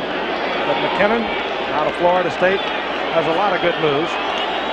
Got himself a touchdown pass this past Sunday against New England. Fuller from the regular tee, hands off to Suey on 2nd and 10. Matt Suey, good strong running. He'll have a 1st down. He's close to the 25-yard line, the former Penn Stater. Well, once again, we're seeing some imagination from this Chicago offense. Matt Suey lined up in a slot formation that would normally indicate he was going to go out for a pass, and ran along the line of scrimmage, and they made a nice little reverse handoff on it. There were a couple of question marks coming in tonight for the Bears. Walter Payton bruised his ribs in the New England game this past Sunday, had to leave the game in the 4th quarter, but he's been going all the way tonight. Jim McMahon was a question mark up until right before the game started, and a pinched nerve in the neck and muscle spasms in the back has benched Jim McMahon, the quarterback, and we are watching Fuller go all the way this evening. Tries to get it to Payton on 1st down. Well, he got it to Walter, but Walter was about 5 yards out of bounds, even when he threw it to him. First time we've seen Jim McMahon tonight with his helmet on. He's, I think, trying to get in the way of Mike Ditka every way he can. Hey, Coach, what do you think? Ditka, that is Mike Ditka, with his coat off, shouting out to something to his offensive unit. Mike Ditka coached for 9 years under Tom Landry at the Dallas Cowboys after his career ended there. He had 6 years with the Bears, All-Pro here 3 or 4 times with the Bears. A couple of years at Philadelphia, 4 years at Dallas. Came to the Bears as head coach in 1982. 2nd and 10. Fuller, Payton, and Payton is unable to get away from Willie Till. He'll get a couple out of it. Good tackle by Willie Till. Let's take a look at the first quarter stats, then we'll resolve those to the first half stats. Again, it has not been an offensive thriller, to say the least. Minnesota with a fine drive right at the end of the half, and a good pass from Tommy Kramer to Anthony Carter to put the Vikings in front for the first time, and they lead 10-6. We're in the 3rd quarter. Frank Gifford along with Joe Namath and O.J. Simpson. 3rd down and long. Bears have been able to get deep on the Vikings. Twice they've had a 1st down and goal to go, but they have not been able to get it into the end zone. Fuller fires to Brad Anderson, and Anderson may have taken himself out of 1st down range. We'll see where they mark that ball. They'll mark it near the 18. That's short of the 1st down by a couple. Scott Studwell made the stop. Anderson should have thought 1st down instantly. Put his head down, bull to see if he could get it. Now they settle with the field goal unit. And what really stopped that play was Neil Oshire. He had an end tackle game on. He stunted around to the outside and came clean. Not an offensive blocker laid a hand on him. Kevin Butler is on. Butler has hit twice tonight from in close. One a 24-yarder. And again from 20 yards out. This will be from 35. The rookie from Georgia. And now Butler has made 3 for 3. And we have a 1-point difference. 10-9. The Vikings are leading. We'll be back at the Metrodome in a moment. Buster Rhymes, a 4th-round draft pick out of Oklahoma, has settled in to await the kickoff of Kevin Butler. Bears now trailing the Vikes 10-9. Opening moments of the 3rd quarter here in Minneapolis. High kick by Butler. Rhymes from the 2-yard line. And Rhymes out over the 30 on a good return. Minnesota will have good field position. First down and 10. The Vikings at the 33-yard line. Kramer again chased out of the pocket. He's been chased out of that pocket, ducking under Bears all night long. This time he tries to get it incomplete to Steve Jordan. Tried to get it into Jordan across the middle, and Hampton was all over Kramer. Take a look at him in isolation. He used to play out at defensive end until Richard Dent got so good. They moved him to the inside, and he is picked up on the inside just like he used to do it from the outside. Hampton and Dent both over on that same side. Big reason the Bears were able to get 72 sacks, a record a year ago. Dent had 17.5 last year. Hampton had 11.5. On 2nd and 10, Kramer with a little rollout, giving a little more protection. He gets the ball out to Malarkey, and Malarkey close to a first down, right on the first down marker. Wilbur Marshall taking him out of bounds. Now that's the 2nd time Wilbur Marshall didn't quite get to the outside far enough. Early in the first half, they had a completion downfield. This time it was a simple zone defense to the strong side, and it was Wilbur's responsibility to get to the outside there, and he just couldn't quite get there. Well, in defense of Wilbur, he should have been there, but Minnesota's doing an excellent job of running these play-action passes, and what that does is hold that linebacker for just a fraction to get those receivers open.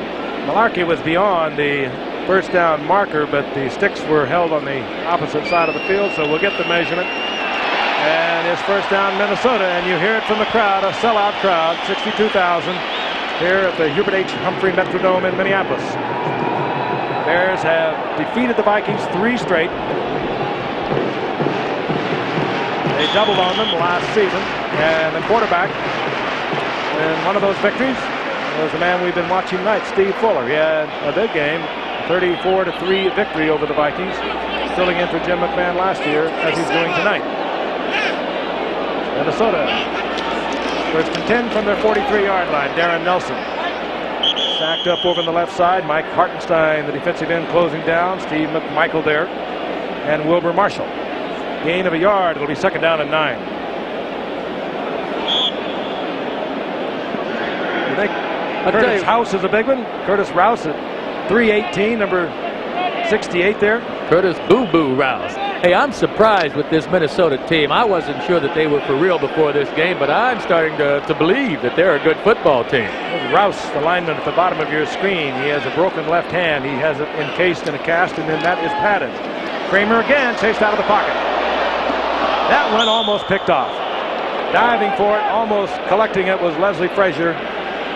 It'll be 3rd down and 9. Frazier already has 1 interception tonight, and last year they thought he was on his way to the Pro Bowl. He had 5 interceptions going into the 10th game of the year. He got hurt in that game. He didn't play much after that, but he's one of the fine cornerbacks in this game. There's Roush, as you can see that club on his left hand. That's, of course, checked by the officials before the game. There's a cast under a lot of padding.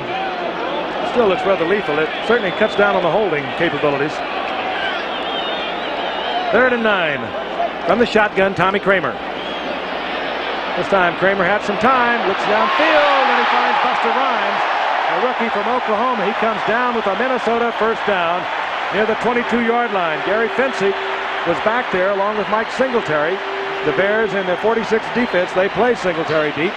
See number 50? Watch him. He'll take a drop like a safety man. Yes, he will, and the reason being Gary Fensick and Dave Durison both split the field, and they covered the outsides of the field, leaving the middle open, and that middle area is Singletary's coverage here. Very difficult for a middle linebacker to get back there that deep. What they count on is pressure on the quarterback. They count on Tommy Kramer not having the time to get that deep, and they depend on that. The defensive coordinator, Buddy Ryan, they didn't get it that time. Kramer was a little antsy in there, but his line held for him. He was able to get the completion. First down, Vikings, 21-yard line of the Bears. Vikings leading 10-9 here in the third quarter. Darren Nelson to the 20-yard line, and a flag comes late. Could be a holding call. Dan Hampton defensively there for the Bears. I think they're going to call Curtis Rouse for a holding. Holding. Number 68, offense, still first down. We know he did it with the right hand. Yeah. You know, we saw Tillman, who played with Atlanta last year. He's with the Washington Redskins this year. Played with a club on his hand last year, and he went the whole season with never having a penalty call against him. You see his left arm, the bad arm he's holding with. There's nothing more frustrating to a coach than to get a holding penalty on a run play. You know, Curtis weighs 318 pounds without his uniform. I wonder what he weighs out there with all the equipment on. And pulling clear to the opposite side also. Down remains the same. It's first down and 20. Field position, 32-yard line of the Bears. Anderson is in motion. Kramer fires underneath. This is Alan Rice. And Rice gets some of it back to the original line of scrimmage, where it'll be second down and 10. And Kramer complaining once again, as he was in the first half. They're getting to him a little late. Either that or holding his receiver, but Tommy will get into a football game. He gets exercised. I think he felt he was clubbed after he threw the ball across the helmet. You know, they say so much about the Bears and their rough, tough style of play. Their defensive unit was the least penalized defensive unit in the NFL last year. So they play it rough, they play it tough, but they play it relatively straight. 22-yard line, second down and 10. The option, and it goes to Anderson. Fensick put the hit on right at the line of scrimmage. Anderson bounces off and gets a yard and a half out of it. Down the line comes Kramer, and he's free meat right there for Richard Dent. He's handling that ball as if he's running it. That's why I question that call. And Jim McMahon, I'm sure, is warming up strictly on his own. We were told that it came from Mike Ditka, that he was only in there if there was catastrophe. Well, the Bears are trailing 10-9 with 7:50 in the clock moving here in the third quarter. That's not quite catastrophic. Free play. Flags are down. Free shot for Tommy Kramer. Incomplete.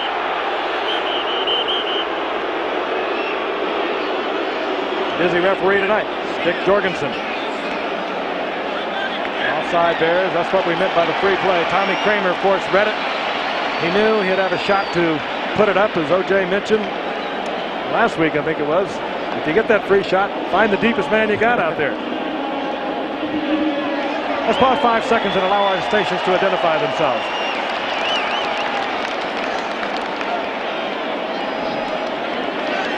Richard Dent was offside for the Bears. That will bring up a third down and 1 for the Minnesota Vikings.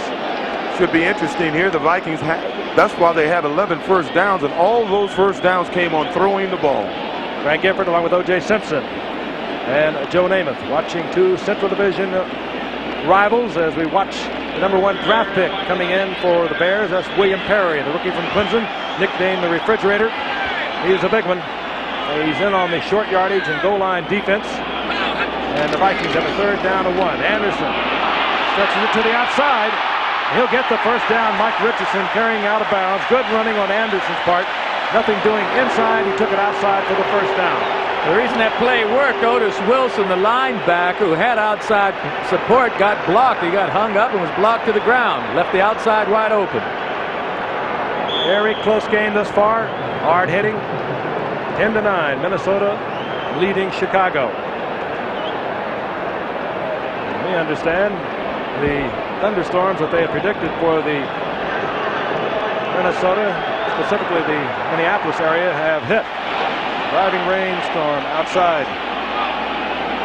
But we're in the Metrodome. Temperature nice, around 68. Kramer. First down. Trying to get into the corner of the end zone. Anthony Carter was over there. He had attracted the crowd. It's incomplete. Good play by Chicago on that play as we watch Kramer get pounded after he throws the ball away. They were expecting man-on-man coverage, and they were trying to run the same play that they scored on with Anthony Carter earlier, but the cornerback from Chicago dropped off.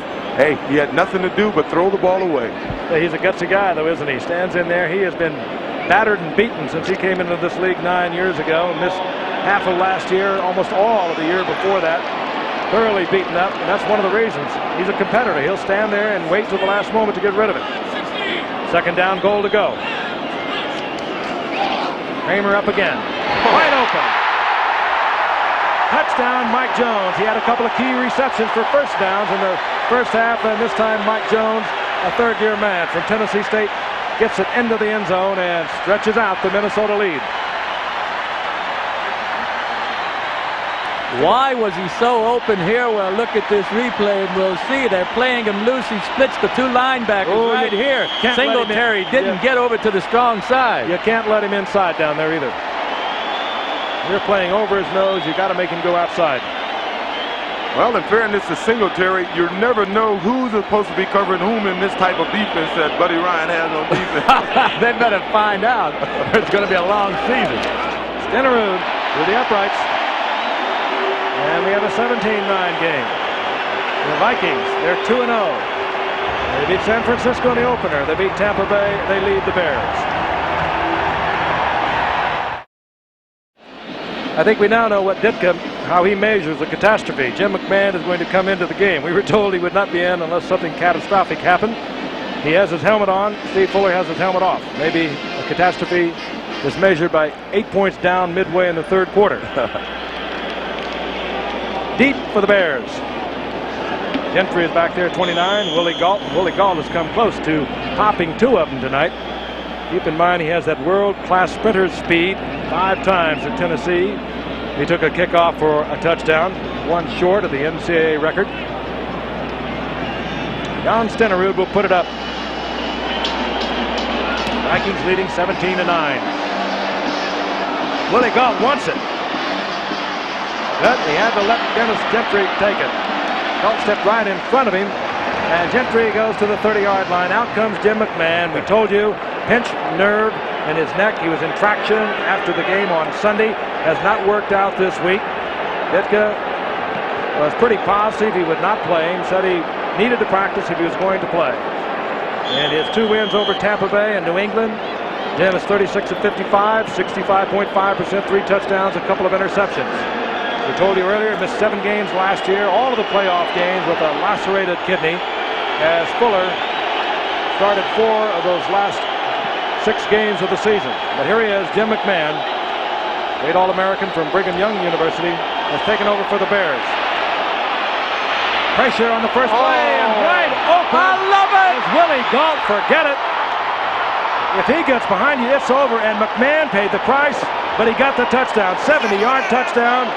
He really got hammered just as he released the ball. And that's Johnson was coming on the blitz. I don't know whether he was the man that got him, but what a great shot, hitting Willie Gault right in stride. Well, Walter Payton made it happen because he picked up that middle linebacker who timed his blitz perfectly. Watch 55, watch 52. Walter Payton picked him up. The blitz was perfect, and a beautiful pass by McMahon to one of the fastest humans living. McMahon never saw the completion. He was buried right after he delivered the ball to Willie Gault. So lightning has struck. It's the first play of more than 30 yards that the Vikings have given up this year. That was 70 yards. Butler for the conversion. This game is back to within 1 point.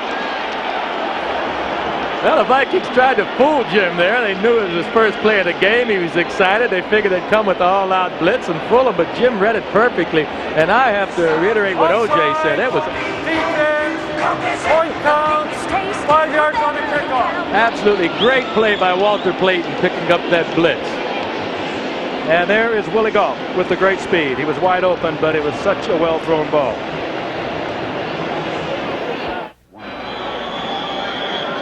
Buster Rhymes is back for the Vikings. Kevin Butler will put it in play. 17-16. Minnesota still leading, and a beautiful kick by Butler. And the Minnesota Vikings will have it on the 20-yard line. Here's Joe. Everything went just right for the Bears on that play. It was pretty good defensive philosophy. Quarterback comes in the game. He's cold. He's a little bit nervous, so let's put the pressure on him. Well, it didn't work that time, obviously. Jim McMahon's too smart for it, along with Walter Payton. Walter Payton did a terrific job picking up Dennis Johnson right there. And Willie Gault in a one-on-one situation. Well, we all know by now he's very difficult to keep up with. What a pass by Jim McMahon. Great play, all-around offensive play. Fine play. McMahon held it until he saw Gault clear. He never saw the completion. 70-yard touchdown to Willie Gault. Great effort made possible by an all-around football player, Walter Payton. 1st and 10. The Vikings leading by 1. Kramer, and that ball almost picked off. Mike Richardson had a good shot at it. It's incomplete. It'll be 2nd down and 10. Play like that, I think, has a tendency to even fire up the Bears defense as well. You know, they have their leader back in there. Talking to McKinnon today in the meeting, he said Jim McMahon just fires up the team when he's in there. He's a heck of a leader, a heck of a competitor, and it looks like he's picked up the defense as well. Willie Gault now having his finest game of his pro career. 5 receptions on the night, 132 yards, the 170-yard touchdown. 7 minutes remaining in the 3rd quarter. It's been that kind of a football game. That's the first big play we've had, but it has been, I promise you, a hard-hitting game. Good defensive play on the part of both clubs. Kramer spinning out of trouble again. And this time fires it up there, gets it to Leo Lewis, who makes a super catch. That is one of the most difficult catches in football, pulling it off your shoestrings. Richard Dent again pressuring Tommy Kramer out of the pocket. First down, Minnesota. If I was Richard Dent, I'd go straight to the official. I don't know how they missed that holding penalty. He's talking to the official now. He beat his man at the line of scrimmage. Kramer was dead meat, and he was grabbed. His jersey was grabbed from behind. First down, 30-yard line.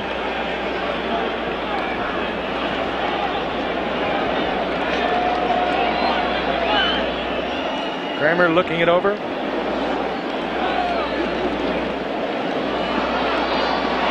He wanted to go outside to Leo Lewis. He had to finally check it off to Allen Rice. And that's incomplete. Minnesota, they have to throw the ball deep now, Joe. These guys are just sitting on those short passes now, and they're just taking shots at the ball when it's released. Well, that last time, Richard Dent and Dan Hampton got their hands up, and that prevented Kramer from throwing it early. But with one-on-one coverage, I'd like to see him go deep, too. Last time Tommy Kramer played against these Bears, he really blew them away 35-7. He had 5 touchdown passes, over 340 yards. That was back in '82. He hasn't played against the Bears since then because of injuries. Kramer looking over 2nd down and 10. This time, nowhere to go. Down goes Kramer inside the 25 at the 24. A loss of 6 yards. It'll be 3rd and extremely long yardage. 3rd down and 16. And I promise you, those 4 down linemen, Dent, Hampton, McMichael, and Hartenstein, will just let it fly. Kramer, which the protection is picked off, however. This is Wilbur Marshall. And Marshall brings it back to the 25-yard line. That time, Kramer had a lot of time.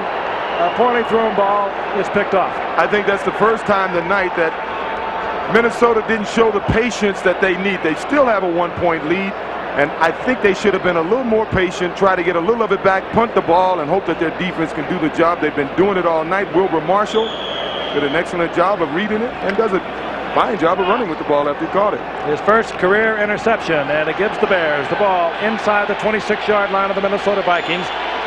5:33 remaining in the 3rd quarter. Minnesota leading Chicago 17-16. McMahon firing. McKinnon. Touchdown. McMahon has thrown 2 footballs tonight. 2 touchdowns. A 25-yarder there to McKinnon. Earlier, a few moments ago, if you were not with us, a 70-yarder to Willie Gault. This is hard to believe. Does he make things happen, positive things for this offense? And that's a difficult ball to throw, as you well know, Joe. Sliding out to the left, throwing it back across the field. You hang it up there. Speed can get you the interception defensively. That ball hung up there like that, but that was perfectly timed. Kevin Butler for the conversion. And the Bears have retaken the lead.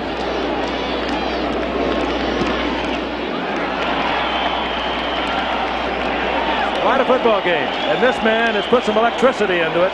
Jim McMahon, colorful, fun, and rather skillful.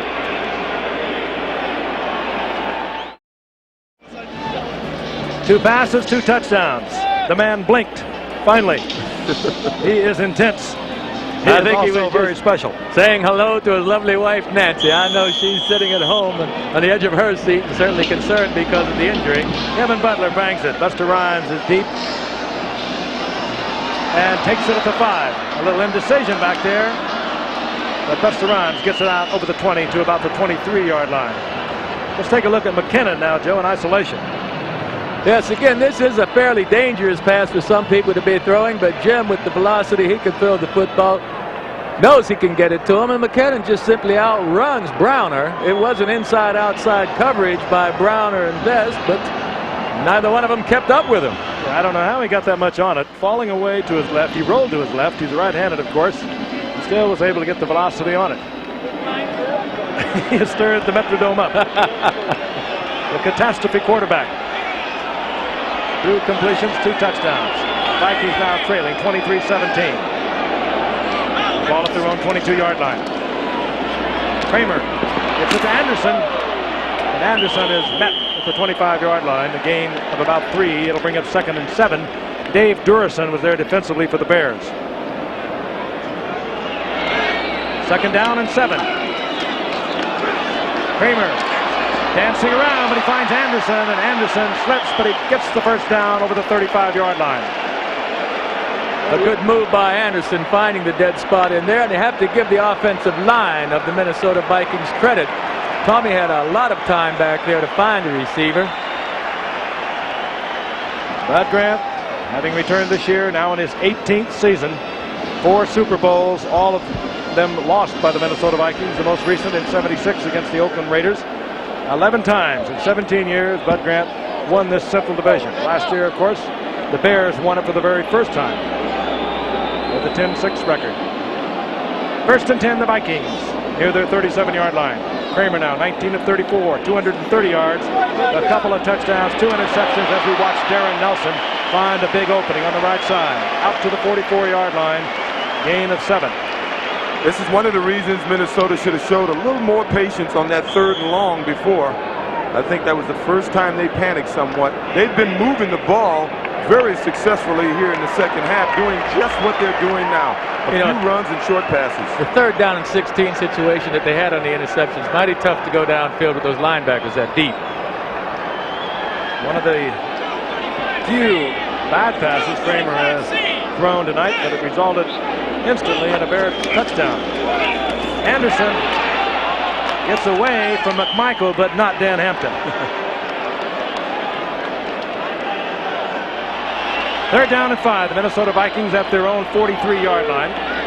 2:24 remaining in the 3rd quarter. Tommy Kramer from the shotgun, but the whistle stopped the play. Yeah, one of those linemen pulled his hand up. False start, number 71. Offense, still 3rd down. Things are getting a little shaky for the Vikings here in the 3rd quarter. The pass that Tommy Kramer had picked off and one that he should not have thrown. And now movement on the line. Toronto, of course, leads the Yankees in the American League by 5 going into today. The Yankees getting drubbed once again by Detroit. Kansas City leads California by 1 game in their battle. That's going into today. And there you see part-time action in baseball in the American League. 3rd down and 10 now for the Vikes. Kramer going in the general direction of Buster Rhymes downfield. Crowd is getting a little antsy with Tommy. He's heard it before. Greg Coleman comes out now.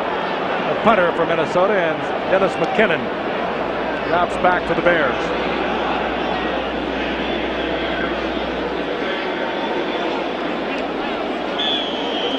understand that Greg Coleman's brother Vince, stole his 100th base. His cousin, rather, stole his 100th base tonight for the Cardinals. Coleman picks it up, drills it low, the kind you can run back. Good coverage by the Vikes. They hold McKinnon short at the 32-yard line, where it'll be 1st and 10. 41-yard punt, 8-yard return, but a flag is down. White. Procedure against the Vikings, but I think the Bears would like that. They have good field position. I would think the Bears perhaps turn this down. 56, not up on the line of scrimmage. And they do indeed decline the penalty, so the Bears will have a 1st and 10, the ball at the 32-yard line. Quick count by McMahon. He wants another one. He's got him. Got a man deep. And bobbling the ball is Willie Galt. Oh, my goodness. That would have been 3 for 3. And McMahon is saying, come on, I put it there, you catch it. Oh, and did he put it there? These are the passes Willie normally do an excellent job on. He has them. The ball, he's kind of fading back and outside a little bit, so it wasn't as simple a catch as it may have appeared. Pretty difficult catch, but I think he should have caught it. Yeah, we'd call that a mild underthrow, actually, but Willie'd be the first one to tell you he could have had it. It would have been a darn good catch. Well, not the only way he could have caught it would be to turn completely around. He's trying to catch it, keep some stride, and get into the end zone. 2nd down and 10. Again, quick count by McMahon. Complete to Marjoram. And Marjoram, former Stanford All-American, has 1st down yardage out over the 45-yard line. They have Willie Till, number 37, a little shell-shocked over there. He is giving about as much. I guess he didn't get the numbers right. Marjoram certainly isn't nearly as fast as Willie Galt, and he gave him just about as much cushion as he would have given Willie. Marjoram coming back from bad knee surgery a year ago, missed all of last year. Full reconstruction job of the knee, and he is playing well. That's his 5th reception. We're here now in the 3rd game of the season. That's the time remaining in the 3rd quarter. McKinnon in motion. Movement and contact before the ball was snapped. Vikes had some kind of a deal on. They got into it early. Number 57, offense, still 1st down. Ball goes to Chris Martin, but in the interior line, contact was made. Tom Thayer is working at right guard for Kurt Becker, who was a questionable starter tonight because of the bruised back and tailbone.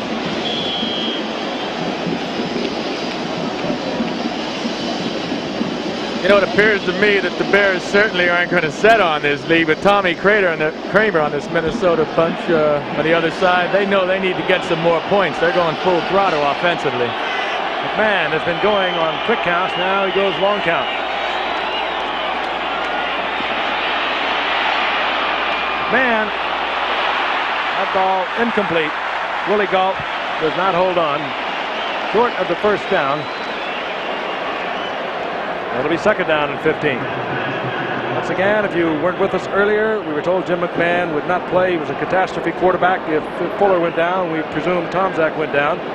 Fuller struggled through the 1st half. Early in the 3rd quarter, they brought Jim McMahon on.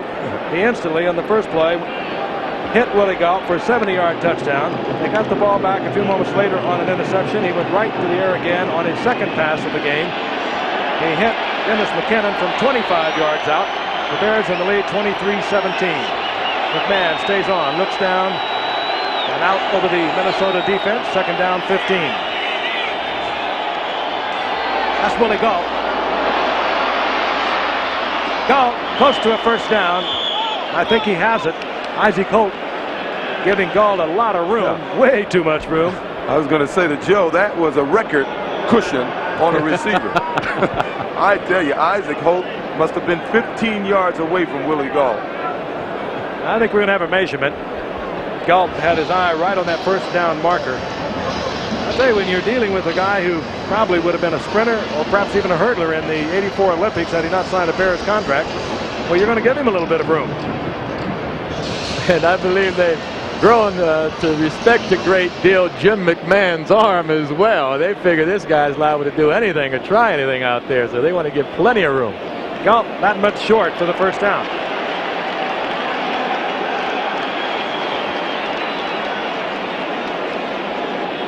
Galt now 6 receptions, 148 yards, 1 touchdown. Best of his professional career, which began as a #1 draft pick in 1983.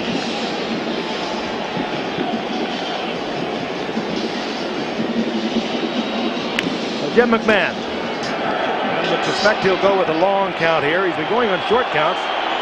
He would like to draw the Vikes offside. I'm quite sure of that. Walter Payton is the setback.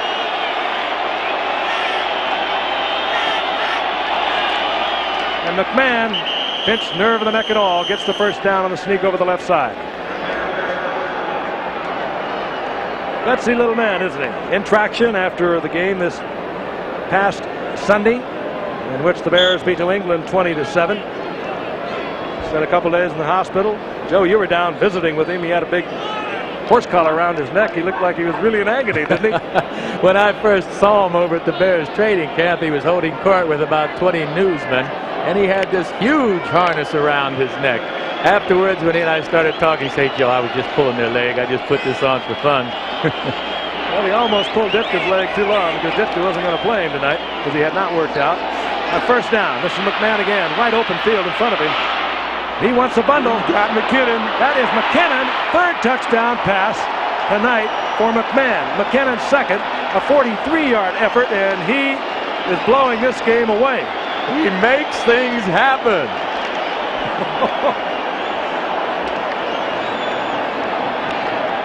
Great effort by McKinnon. He never gave up on McMahon. He kept full stride, gave him a good angle. Let's watch him. He's looking back. He knows what's going on. McMahon will be chased out of the pocket right here. There he is. He takes a look. Now he knows what McMahon can do. He tries to give him a plane in which to hit him, and he's right there. It's hard to blame a defensive back when a receiver can run that far and still catch a pass. It's a lot of protection. McMahon did an excellent job of scrambling back there and buying time. Butler for the conversion. McMahon, not bad numbers. 5 of 7, 166 yards, and 3 touchdowns. And McKinnon is having another big day. Had a touchdown, 2 touchdown passes coming into the game. He has a couple tonight. But McMahon has been outrageous. 43-yard touchdown. He had a 25-yard touchdown. McMahon hit Willie Galt with a 70-yard touchdown. Well, there's an old saying that if you can back it up, it ain't bragging. And McKinnon was in the paper all week this week with statements that there was no way the Vikings could beat them, that they were a better team and it would be no game if these guys played their ball game. And I gather this is Chicago's ball game. I've never seen them play quite like this. But that was a tremendous pass. Tremendous pass. McMahon running to his left and throwing the ball 50 yards. He's got some kind of arm. He has really turned the electricity on here. And there, of course, is the man who started the game tonight. He wasn't all that bad. He just wasn't getting it done. He had the Bears right within reach. They were 1 point down when McMahon came into the game and set off the fireworks, and they have been incredible fireworks. Fuller was 14 of 18, 124 yards, had the 1 interception. Butler hits it. It's deep, and this will be Rhymes who bobbles it in the end zone. It'll be touchback.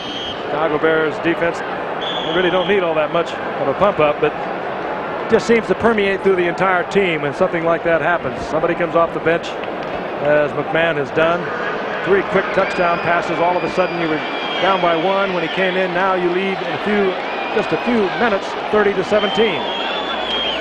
On first down, Kramer is back. Kramer is down. Sacked by McMichael. Back close to the 10-yard line.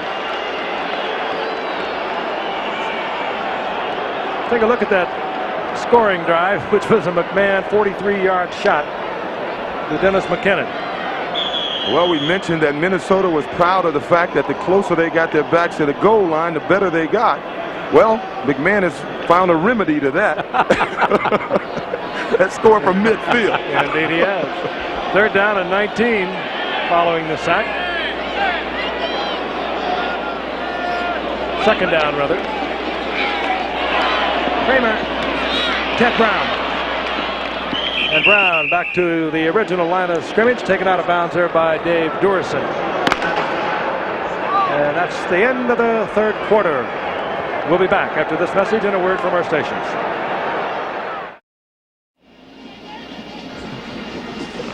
I was going to ask Joe if he ever had back-to-back touchdown passes. He said, I don't remember. Don't stump me. And I said, well, I'll ask OJ. We can't stump him. I can tell you against Baltimore, Joe Ferguson, 2 passes, receptions on my part. We lost the game. Jim McMahon has really fired this house up. Rather, he has quieted this house down. Partisan Minnesota Vikings fans, of course. But he wanted to get in all night long. We'd been told he was not going to play. And he really turned the lights on when he came in. 5 of 7, 166 yards, 3 touchdowns, and they were back-to-back his first 2 passes here in the third quarter.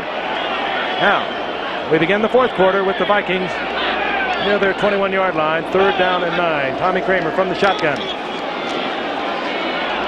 Kramer, good shot, getting it upfield. Leo Lewis, first down Vikings, and again, Kramer paid the price. He was hammered as he released the football. Big Richard Dent. But he had to hold it that long for Leo Lewis to uncover, get himself open, and he paid the price. There's Dick Butkus, of course, for so many years, the great linebacker with the Chicago Bears. He's the best that I've ever seen. I don't think any player has ever played his position with more aggressiveness and intelligence than Dick Butkus. On first down, Kramer back again. Trying to get it to Lewis one more time. I noticed the topic of the conversation as Joe was visiting with Dick Butkus had to do with those knees. Yeah, Dick's having a lot of trouble with his knees right now. And speaking of knees, that's Anderson, second-year man out of Baylor. With a lot of Baylor running backs around. You watch Pollard and Abercrombie on Monday night. Both starting backs for the Pittsburgh Steelers. Everywhere you look, Baylor running backs. Second down and 10, Vikings. That's Ted Brown, number 23 in motion. Oh, and trying to get the ball to Darren Nelson, I believe. Kramer, I think, feels that he was crossed up on the pattern run by Nelson. Put it right between Ted Brown and Darren Nelson. And it leaves Tommy in the unenviable spot of facing a Chicago defense at 3rd and 10. Minnesota still leading in total yards, but they can't take away the 70-yard shot to Willie Gault, the 43-yard shot to McKinnon, or the 25-yard touchdown pass to McKinnon. Now, Chicago, through the third quarter, they have the lead. 3rd and long. Kramer, wide open, deep downfield. It was the rookie from Oklahoma, Buster Rhymes. 2 big passes caught by this 4th-round draft pick, and Kramer was right on target with it. boy, you don't relax when Tommy Kramer's in the game, and the Bears very well know that. It's a zone defense here, and he simply found a hole deep in the secondary. Nice going, Buster. Nice job of adjusting to the ball. Had a great career as a receiver at Oklahoma, 51 receptions, 13 as a senior, 19-yard average. And he played that zone perfectly. Yeah, you know, Buster was a running back there at Oklahoma for a while until a guy named Marcus Dupree showed up. Now, what happened to Marcus? Speaking of knees. 1st and 10, the Vikings. They trail 30-17. Touchdown and a conversion, and they'll be 6th down. Kramer showing a lot of presence, but overthrows Ted Brown. Kramer under tremendous pressure. Otis Wilson had come on the blitz. The Bears defense just never lets up on you. Pressure, pressure, pressure. That was a brilliant adjustment by Tommy, just a slight overthrow. You know, OJ, you did mention Marcus Dupree. He had an awful knee injury this past year, and there's concern that he may never be able to play again. William Perry is in there. They call him the refrigerator, the #1 draft pick, the 325-pounder out of Clemson. There he is. What did the outspoken Buddy Ryan say at draft day? We just wasted a draft pick. Well, I don't think they think that anymore. They get a lot out of William Perry. 2nd and 10. Kramer has one batted away. Going up high, knocking it away was Richard Dent. It'll be 3rd down and 10. There is Richard Dent. 17.5 sacks last year. Pro Bowl. Was an 8th-round draft pick in '83. And 1983, Dan Hampton, who played defensive right end, was injured for a while. Richard Dent came in and played so well. When Dan came back, they moved him inside to defensive tackle. I want to see Williams, 72 on Rouse, 68. Both of them weighed 318 pounds. 2 refrigerators. 3rd and 10. Pressure on Kramer. He gets it away, and that pass was for 1st down yardage. Leo Lewis didn't handle it, and that would have kept the drive alive. It's 4th down. And the field goal unit comes on. Jan Stenerud. This is one that Leo Lewis will think about late tonight. Good working against Mike Richardson. Bounces off him right there. Well, Mike did a good job. He got that left hand in there, and I think he got it on the ball. Stenerud with the punter Greg Coleman holding a 47-yard attempt.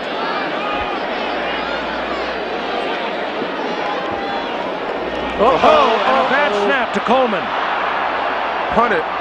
And we've heard so many complaints about the carpet here at the Metrodome. You saw Coleman slip that time. It is slippery. But that's the second missed snap on Coleman's side. That ball didn't appear to be a bad snap. We saw him early in the game drop a snap for a punt. Go find the stickum. Oh, that's illegal, huh? So the Bears will have great field position. Will look once again. Oh, it's a high snap. Huffman is the snapper. David Huffman high over the outstretched hands of Greg Coleman. And the Bears get the turnover. They're at the 44-yard line. And the Miracle Man comes back out onto the field. Jim McMahon, of course, has already fired 3 touchdown passes. Walter Payton. And Payton, each yard, adds to his NFL record. Official score credits as he can Huffman with that fumble, not Greg Coleman. I look for the Bears now to run the clock a little bit more. They have a pretty good lead, 13 points. I think they'll try and use up some time. They've got the man to do it against the defense that last year was 27th in the league against the rush, and there are only 28 teams. Payton on the night, 50 yards on 12 attempts. He's been quiet since the first quarter. He's playing tonight with some very sore ribs. They may use him now. They work Matsui for the 1st down. He's down close to the 30-yard line. You know, of course, some people would wonder, as much success as Jim has had passing the football, why change things now? It is only a 13-point lead, and you figure 2 touchdowns, you're behind. So Jim McMahon loves to throw the football, and the only way he'll get away from throwing the ball is if his coaches say, Jim, now we want to run the ball. We want to run the clock. You know, there's a great relationship between Ditka and Jim McMahon. Ditka was this kind of a football player himself. He's a character. He is tough. He'd fight you, do anything to win. That's exactly what McMahon is. And Ditka tried to be a head coach with a little discipline. I think, well, it's sort of a love-hate relationship, really. McMahon puts it in the air and fires a shot. Beautiful snap. Catch by McKinnon with another great catch. I'll tell you, that's a tough one to catch. That is much more difficult than that dramatic leaping catch. When you have to go down, scoop it off your shoes, it makes a very difficult reception. And McKinnon came up with it for a Bear 1st down at the 13-yard line. We're in the 4th quarter. The Mets have won. Cards have lost. The Mets are 1 out. That race could go right down to the wire. Jim McMahon putting on a show here at the Metrodome. There was movement, I think, on both sides of the line there. False start, number 62, offense, still 1st down. 1st down and 15. Ball near the Vikings 18-yard line. McMahon looks into the end zone and tries to get it to Margarine. Margman working against Joey Browner, and Joey Browner was right with Margman all the way. Second down, 15.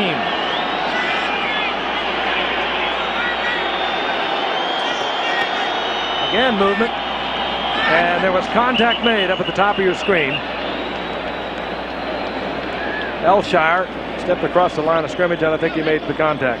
Encroachment, number 73, defense. Well, that will equal it out. So we're back to the original line of scrimmage are the Chicago Bears. Inside the 13-yard line, second down and 10. 10:32 remaining in the game. Both teams trying to stretch their 1985 season start to 3-0. McKinnon in motion. Again, there was movement, and flags are down. Contact made before that ball was snapped. Game getting just a little sloppy, but it has been a hard-hitting affair. False start, right tackle, offense, still second down. Second down, 15, quick count by McCann. And overthrows Dennis McKinnon. It'll be third down, 15. Speaking of that game, there's one question I wanted to ask Dickerson is, when I was holding out, that was the first year Walter Payton sort of came on his own. He was leading the league in rushing most of the year, and I was the defending champ. And the one thing I did every Monday, I picked up the paper to see where Walter was because I wanted to catch him. Did you catch him? Oh, I caught him in the last game of the season. Walter got hurt, and I was able to catch him. I couldn't believe that. I did that game, O.J., and I remember 1976. You came in on Sunday. We were there on Monday, and they stuck you in there, and they worked you. Well, he won't have to read the paper. You'll see Kurt Warner across the field from him. And, of course, James Wilder has 279 yards. Third and 15. Ball patted away. Going up there to get it was Doug Martin. It'll bring up fourth down, and we'll see the place kicker. That, of course, means the rookie, Kevin Butler, fourth-round draft pick out of Georgia. And it's the first time McMahon has not got it into the end zone. Fuller is the holder. Jay Hilgenberg, the snapper.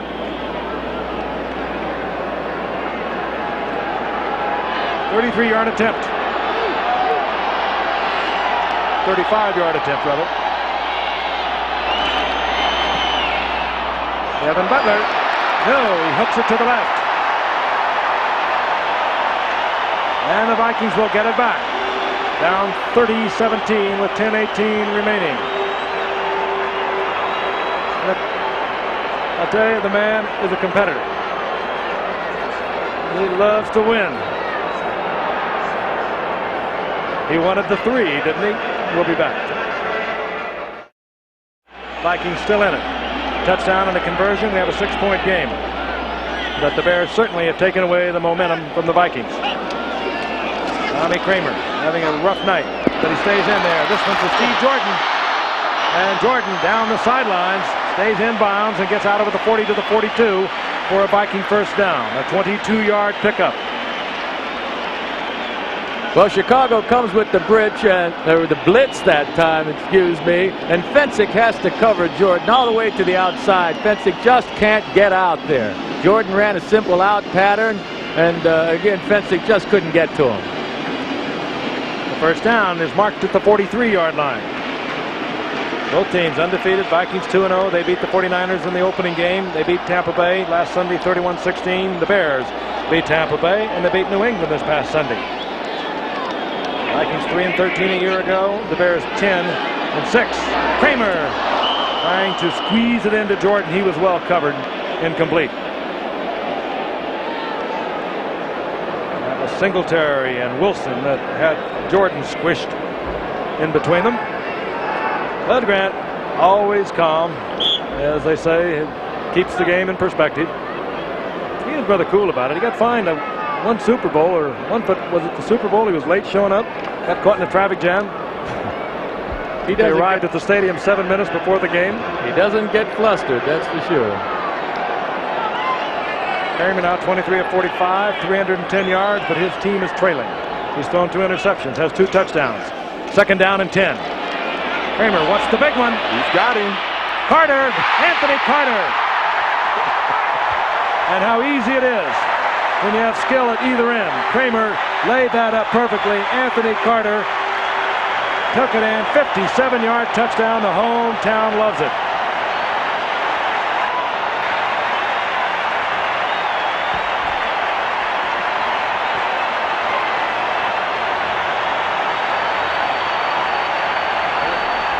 You can well understand why they were willing to give a second-round draft pick and a top linebacker in sin line to the Dolphins for the rights to this man.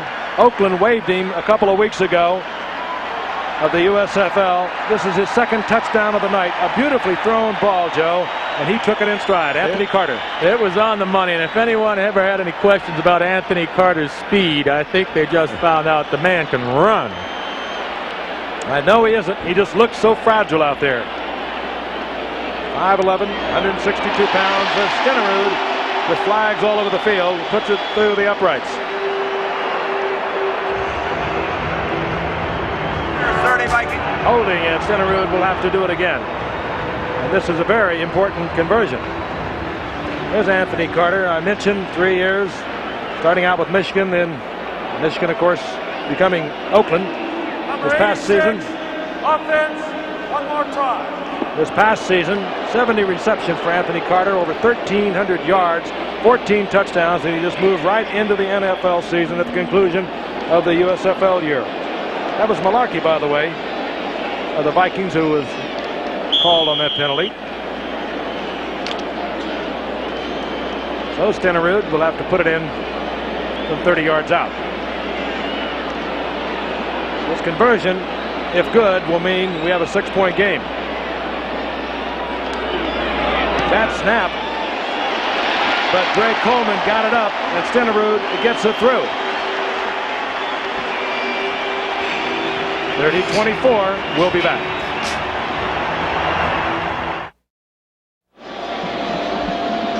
Back at the Metrodome in Minneapolis. Good football game underway. 9:19 remaining, and it is 30-24.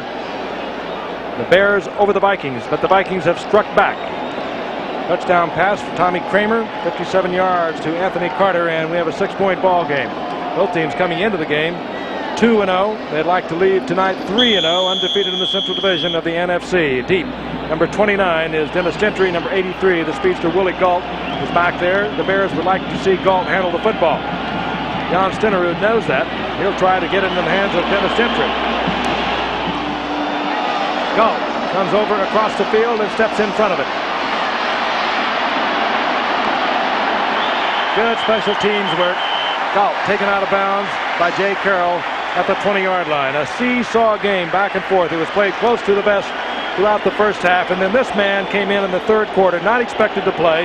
Pinched nerve in the neck, back spasm throughout the week. Traction in the hospital after the game this past Sunday against New England.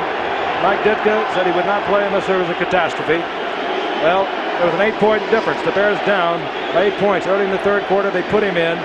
2 consecutive passes went for touchdowns. A 70-yarder, first of all, to Willie Galt, and then a 25-yard pass to McKinnon. And the crowd is stirred up here in the Metrodome.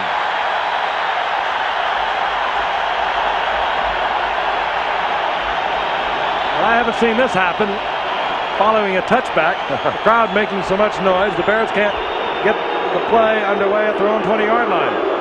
We may have a little anticipation by the crowd because the Minnesota fans have become accustomed over the years to this Viking team coming back when it seems as if they're out of the game and pulling it out for victory.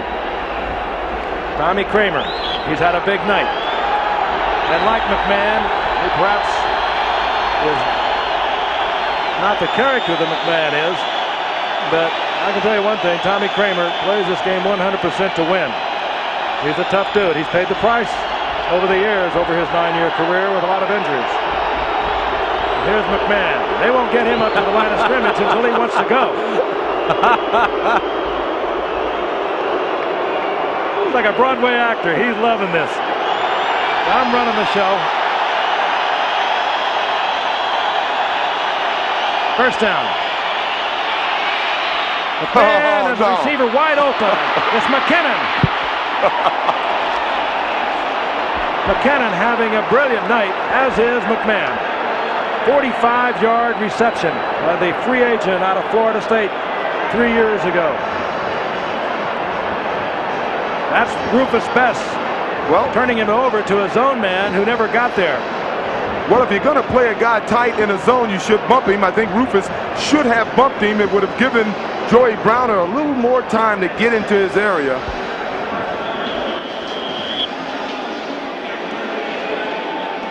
First down, the Bears. Inside the 35-yard line. Clock ticking away. Inside 8 minutes and 40 seconds.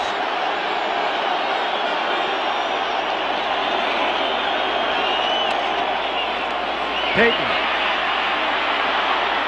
And Payton up close to another Bear first down.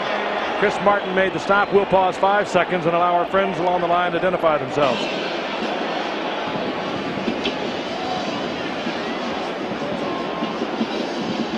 The Metrodome, 186 feet high to the floor below, and it's seen a lot of action tonight. Two Central Division opponents, Bears and the Minnesota Vikings. It's been a seesaw battle, a tough, hard-hitting game, and it was blown wide open by Jim McMahon when he came in the third quarter and on consecutive passes, hit for 2 touchdowns.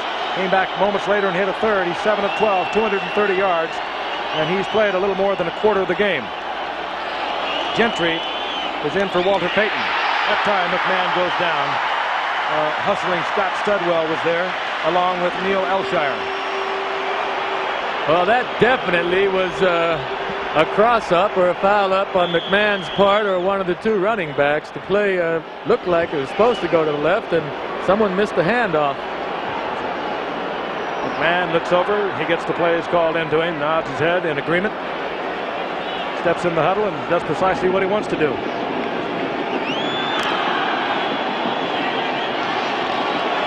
There was a loss of a couple of yards. His third and a long 2 for the first. Chicago obviously having a tough time on third and short yardage. McMahon looks over the defense. He probably saw something that was not anticipated. Other than blow a possible first down here, he takes timeout. And we do too. We'll be back. Looking forward to watching Eric Dickerson up in Seattle in his 1985 debut. Quick count by McMahon. On 3rd and 3, gets it to Marjoram. Marjoram has the first down for the Bears at the 21-yard line. Rufus Best, the defender. McMahon likes that quick count. Now that was a good read too that time. He went over there, was one-on-one coverage with Best, and just enough yardage to pick up that first down. What that quick count does, and the Vikings like to do it perhaps more than many teams in the NFL. They like to deal with those defensive down linemen, and they've been playing 4 of most of the night. And when you go on a quick count and you get an outside-inside deal, in other words, Doug Martin may be going around Newton in the middle on the pass rush, well, that will give McMahon a lot of extra time. He's been going with it many times tonight. Oh. Payton bobbles the ball and holds on to it, and he'll lose a yard. Flag is down. 6:55 remaining in the game. Very busy Dick Jorgensen tonight. His holding is a preliminary indication, working against the Bears. Here's Dick Jorgensen as Mike Ditka talks it over with Willie Gault. Number 62, offense, still first down. Mark Bortz over on the left side, the left guard.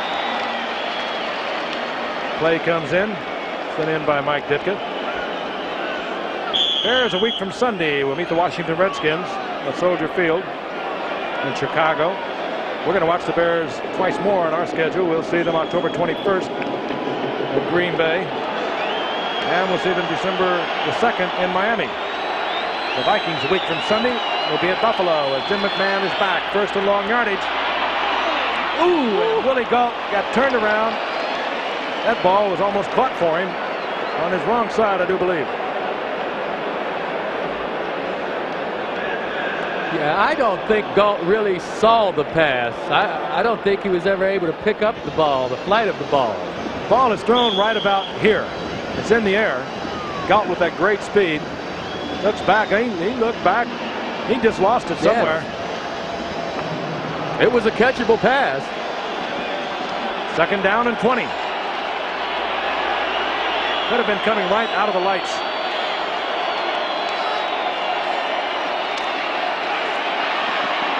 Man, I'll tell you, he is really stoked up. He tried to force that one in. Carl Lee was the defender back there.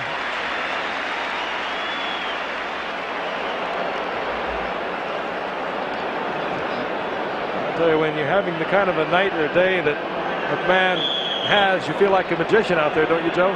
Oh, sure. You feel like you can get anything in there. That time, I believe Carl Lee, he's covering Brad Anderson, and he just simply had no respect for the deep pattern that time. I don't know whether I guess he's not afraid of Anderson's speed, but he was certainly tight on him. I would think they would be thinking, Mike Ditka should be thinking, get it in a little closer. We've got a 3rd and 20, but let's get 10 more and give our field goal kicker a better opportunity. They're only 6 ahead. They'd like to stretch it. He's got a lot of running. McMahon is thinking the same thing. He's thinking 1st down. He is looking for 1st down. He doesn't get it, but he gets inside the 15 to about the 13. It's going to make things far easier for the field goal kicker, Kevin Butler, and here he comes. Butler missed the last one from 35 yards out. A rookie from Georgia. Set an NCAA record for most attempts. 98 while he was at Georgia. Also set a record for field goals made of 77. Fine kicker. This will be an attempt at 31 yards. Fuller is the holder.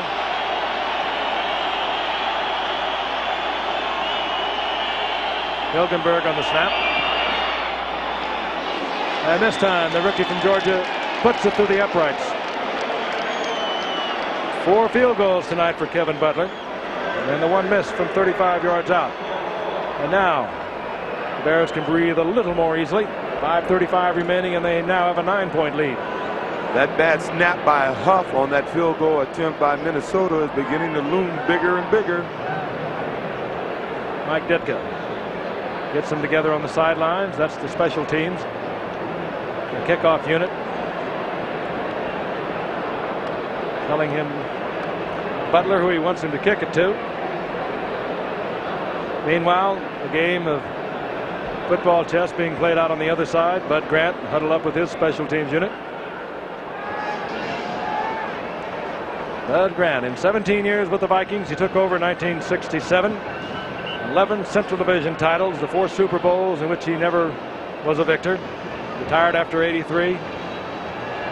Ostensibly to get a little more out of life. Loves to hunt, loves to fish, loves the outdoors life. Was away for a year. The Vikings fell to 3-13. Max Winter, the president of the Vikings, went to him and asked him to come back. He wouldn't do it until Les Steckel was fired. And on the 3rd time they asked him, he said he would do it. I talked with Max before the game. I asked him about the contract, and he said there's open end. The reports are in the neighborhood of $500,000 a year. Open end meaning lifetime, really, for Bud Grant. Lester Rhymes is back. Now, Frank, those are very impressive statistics considering he blew a first kickoff. Sure is. A rookie from Oklahoma. Oh, Buster Rhymes. Oh, Another good return. Great effort on the part of Buster Rhymes, George Rhymes, a 4th-round draft pick. And the Vikings are at the 43-yard line of the Bears. 57-yard return. Those figures were impressive before he ran it back. They are much more impressive now. some guys just have the knack. They can see the whole field. He accelerates at the right time. He has a good feel for the field. He cuts back against all of the flow. Got some very nice blocks. Minnesota has always been one of your finer special teams. Buster Rhymes is earning his salary tonight. Ball into the 43-yard line. First down. That's Leo Lewis, the top of your screen. The speedster Anthony Carter split to the right. Kramer wants Carter. And good defensive play on the part of Mike Richardson against Anthony Carter. That was not a good pass by Kramer. If he would have thrown that ball out there instead of trying to hit Carter on the line with that pass, Carter could have run under it because he was open. See, Carter's going to have to wait for this ball. This ball is thrown like a shorter pass. It's thrown on the line. And the defender was going through the ball, and that's a good example of those liberalized passing rules now. That's what the crowd was booing about, that Richardson was playing the ball. No flag. It's second down and 10. 5:15 remaining. Kramer back again. Fires this time underneath, and Jordan coughs it up. Picked up in stride. Wilbur Marshall of the Bears comes up with it. Steve Jordan had the football momentarily, bobbled it, and Wilbur Marshall took it in full stride, and the Bears get it back. Don Rivera made the hit on that play that caused the fumble. It didn't look like he really had good control of the ball. He was just trying to get it put away. And here you see Don Rivera coming in and laying a good lick on it. The helmet hit the ball and just knocked it free. And in full stride was Wilbur Marshall, so the Bears get the ball back at their own 45-yard line. Second interception, the second fumble of the night.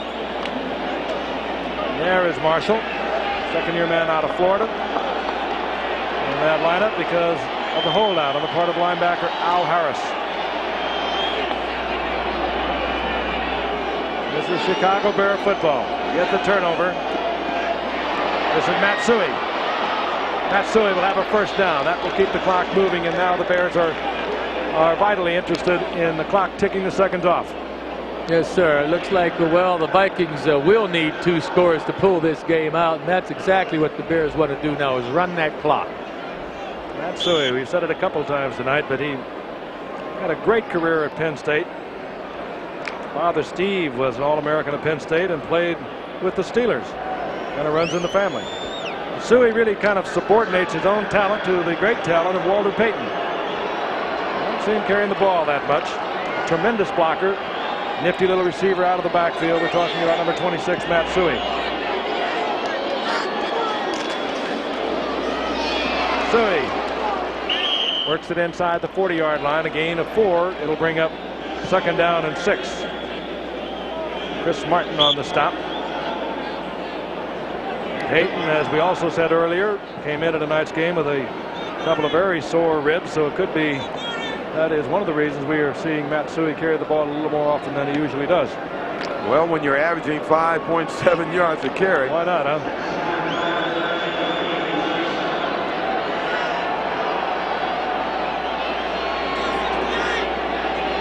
Second down and 6.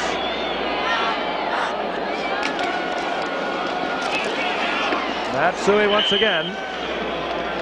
He'll have another first down for the Bears. Chris Martin made the stop. The Vikings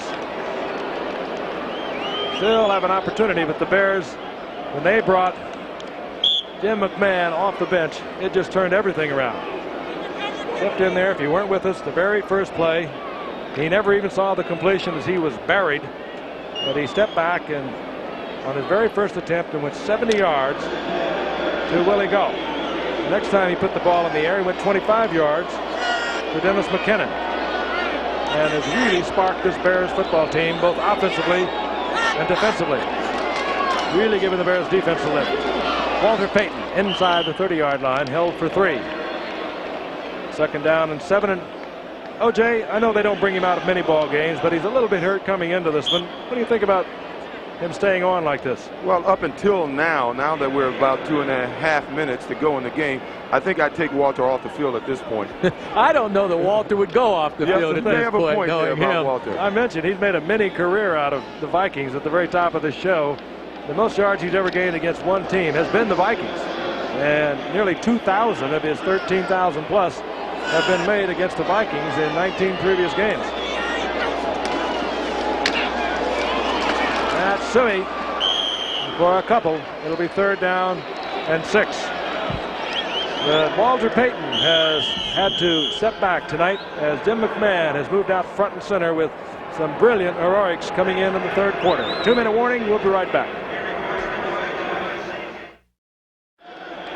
And the man who brings up the Bears is totally responsible, Jim McMahon. He really sparked this football team in the third quarter. Vikings Thinking blitz. Payton over the right side. Down he goes. Martin was there along with Doug Martin for the stop. It'll be 4th down, and we should see Kevin Butler once again. He's already kicked 4 for tonight.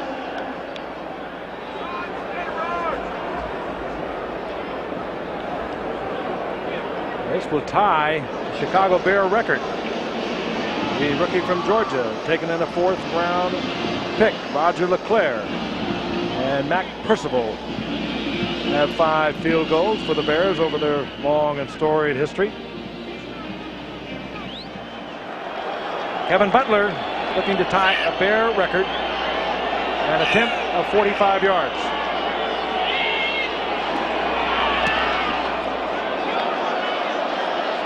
Nope. Hooks it to the left as he did from 35 yards out a little earlier. So the Vikings now have 1:50 remaining.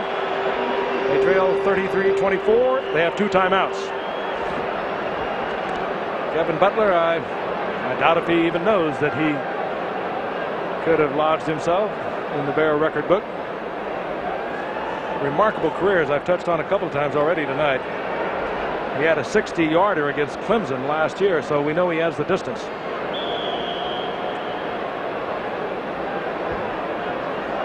"27-yard line. Vikings have a 1st and 10. They trail by 9.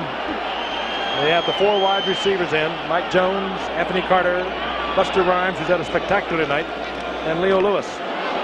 Kramer. And this is when the Bears really pinned their ears back. That was Otis Wilson coming on the blitz. He was there. Richard Dent was there. And the loss is all the way back to the 19-yard line. Otis has been relatively quiet tonight. I haven't called his number myself very often. First time I've seen him get in on a tackle, really. Seconds ticking away. Tommy Kramer from the shotgun. 2nd down, long yardage. That time Kramer did get the time, throwing deep, trying to get it to Leo Lewis. Almost picked off. Durison had a shot at it and couldn't handle it. Stops the clock with 1:34 and brings up 3rd down and 18.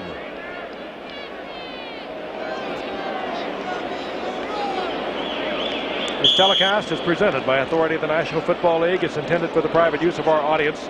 Any rebroadcast or other use of this telecast without the expressed written consent of the National Football League is prohibited. Long yardage, tough against the Bears. They average 1 sack in every 7 opponents' attempt a year ago. Oh! Underthrown. Buster Rhymes, intended receiver. It'll be 4th down and long, and we presume that Tommy Kramer will stay on. With 1:30 remaining. That ball was underthrown, but it was a catchable ball. Unfortunately, Buster wasn't watching. Would have been a 1st down, too, if he'd have turned around and caught it. That is unfortunate when your receiver doesn't watch, isn't it, Joe? Yeah, you say, we're going to have a little talk about this later on. Buster Rhymes has had a spectacular night. He's made a couple of great catches, and he's been tremendous running back kickoffs. 4th down. Bears bring 3 in a deep prevent. Oh, wide open and stepping out of bounds with the 1st down is Leo Lewis out near the 40-yard line, and sometimes that prevent can, you just want to stuff it, really. Now, but the most important thing for the Bears right now, I know what their defensive thinking is. They do not want to allow a man to get behind him. Absolutely, go ahead and catch everything in front of me. It's so frustrating to watch sometimes. You do so well with your ordinary defense, and then you drop into something special, into the half, into the game, and just like that, Leo Lewis gets the 1st down.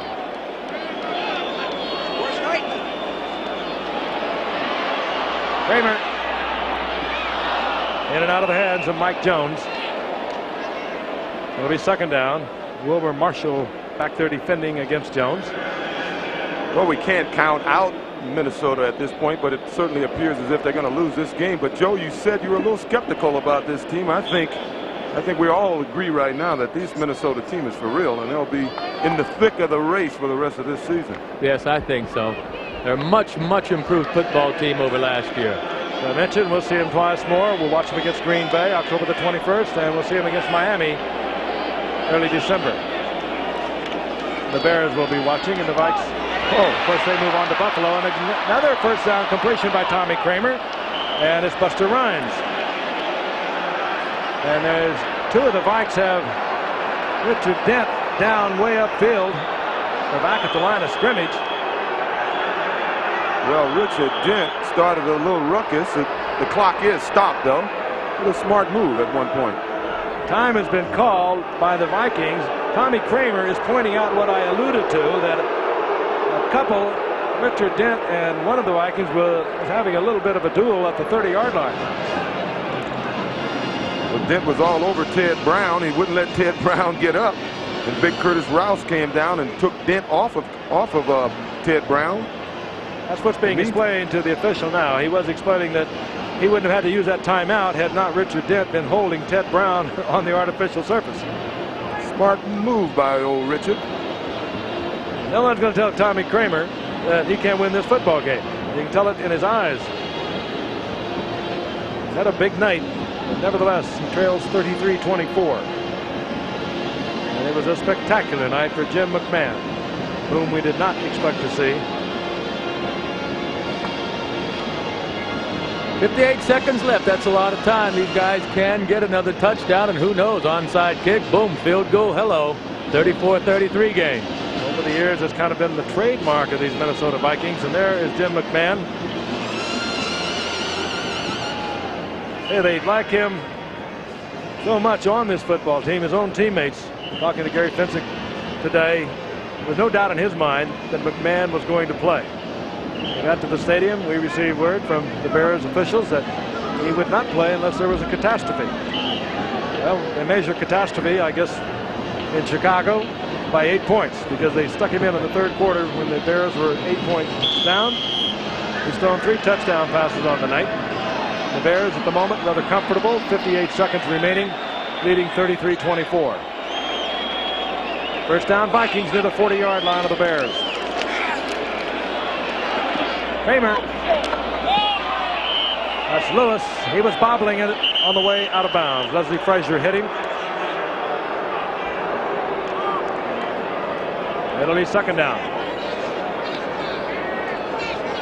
Now we have a holding call. It'll work against the Vikings. Down remains the same, so it's first and 20. Kramer. Good move by Leo Lewis. Made it look like a full all-out sprint.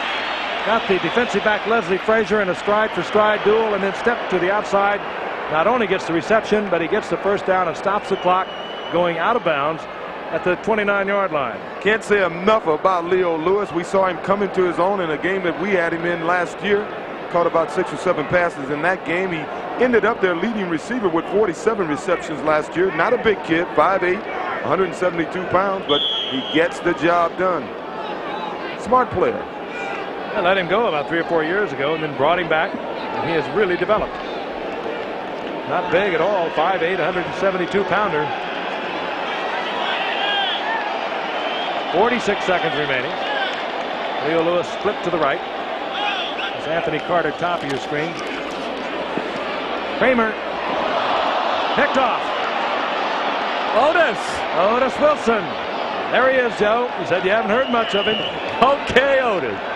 Intended for Leo Lewis. They went there too often. That ball was deflected, and Otis Wilson got it. Well, that was a ball. If Leo would have gotten his head turned soon enough, he would have caught the ball, because the ball was right on the money. Otis Wilson out of Louisville, University of Louisville. Tommy Kramer back to the drawing board, and there's a look at Otis Wilson, the first-round draft pick back in 1980. Going to keep that football.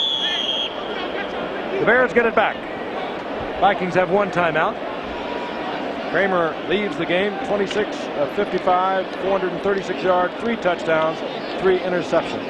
California has defeated the White Sox 8-0. And Seattle is beating Kansas City in the 9th inning 5-4. That could turn into a flat-footed tie as Jim McMahon goes down on one knee. The Vikings are not going to use their 1 timeout. And the man who turned this game into history was Jim McMahon. Bud Grant is back, however. The Vikings will fall to 2-1. The Bears will remain undefeated at 3-0. The team will watch twice more this year against Green Bay and then against Miami. For Mike Ditka, a good start here in 1985. The defending Central Division champions are 3-0.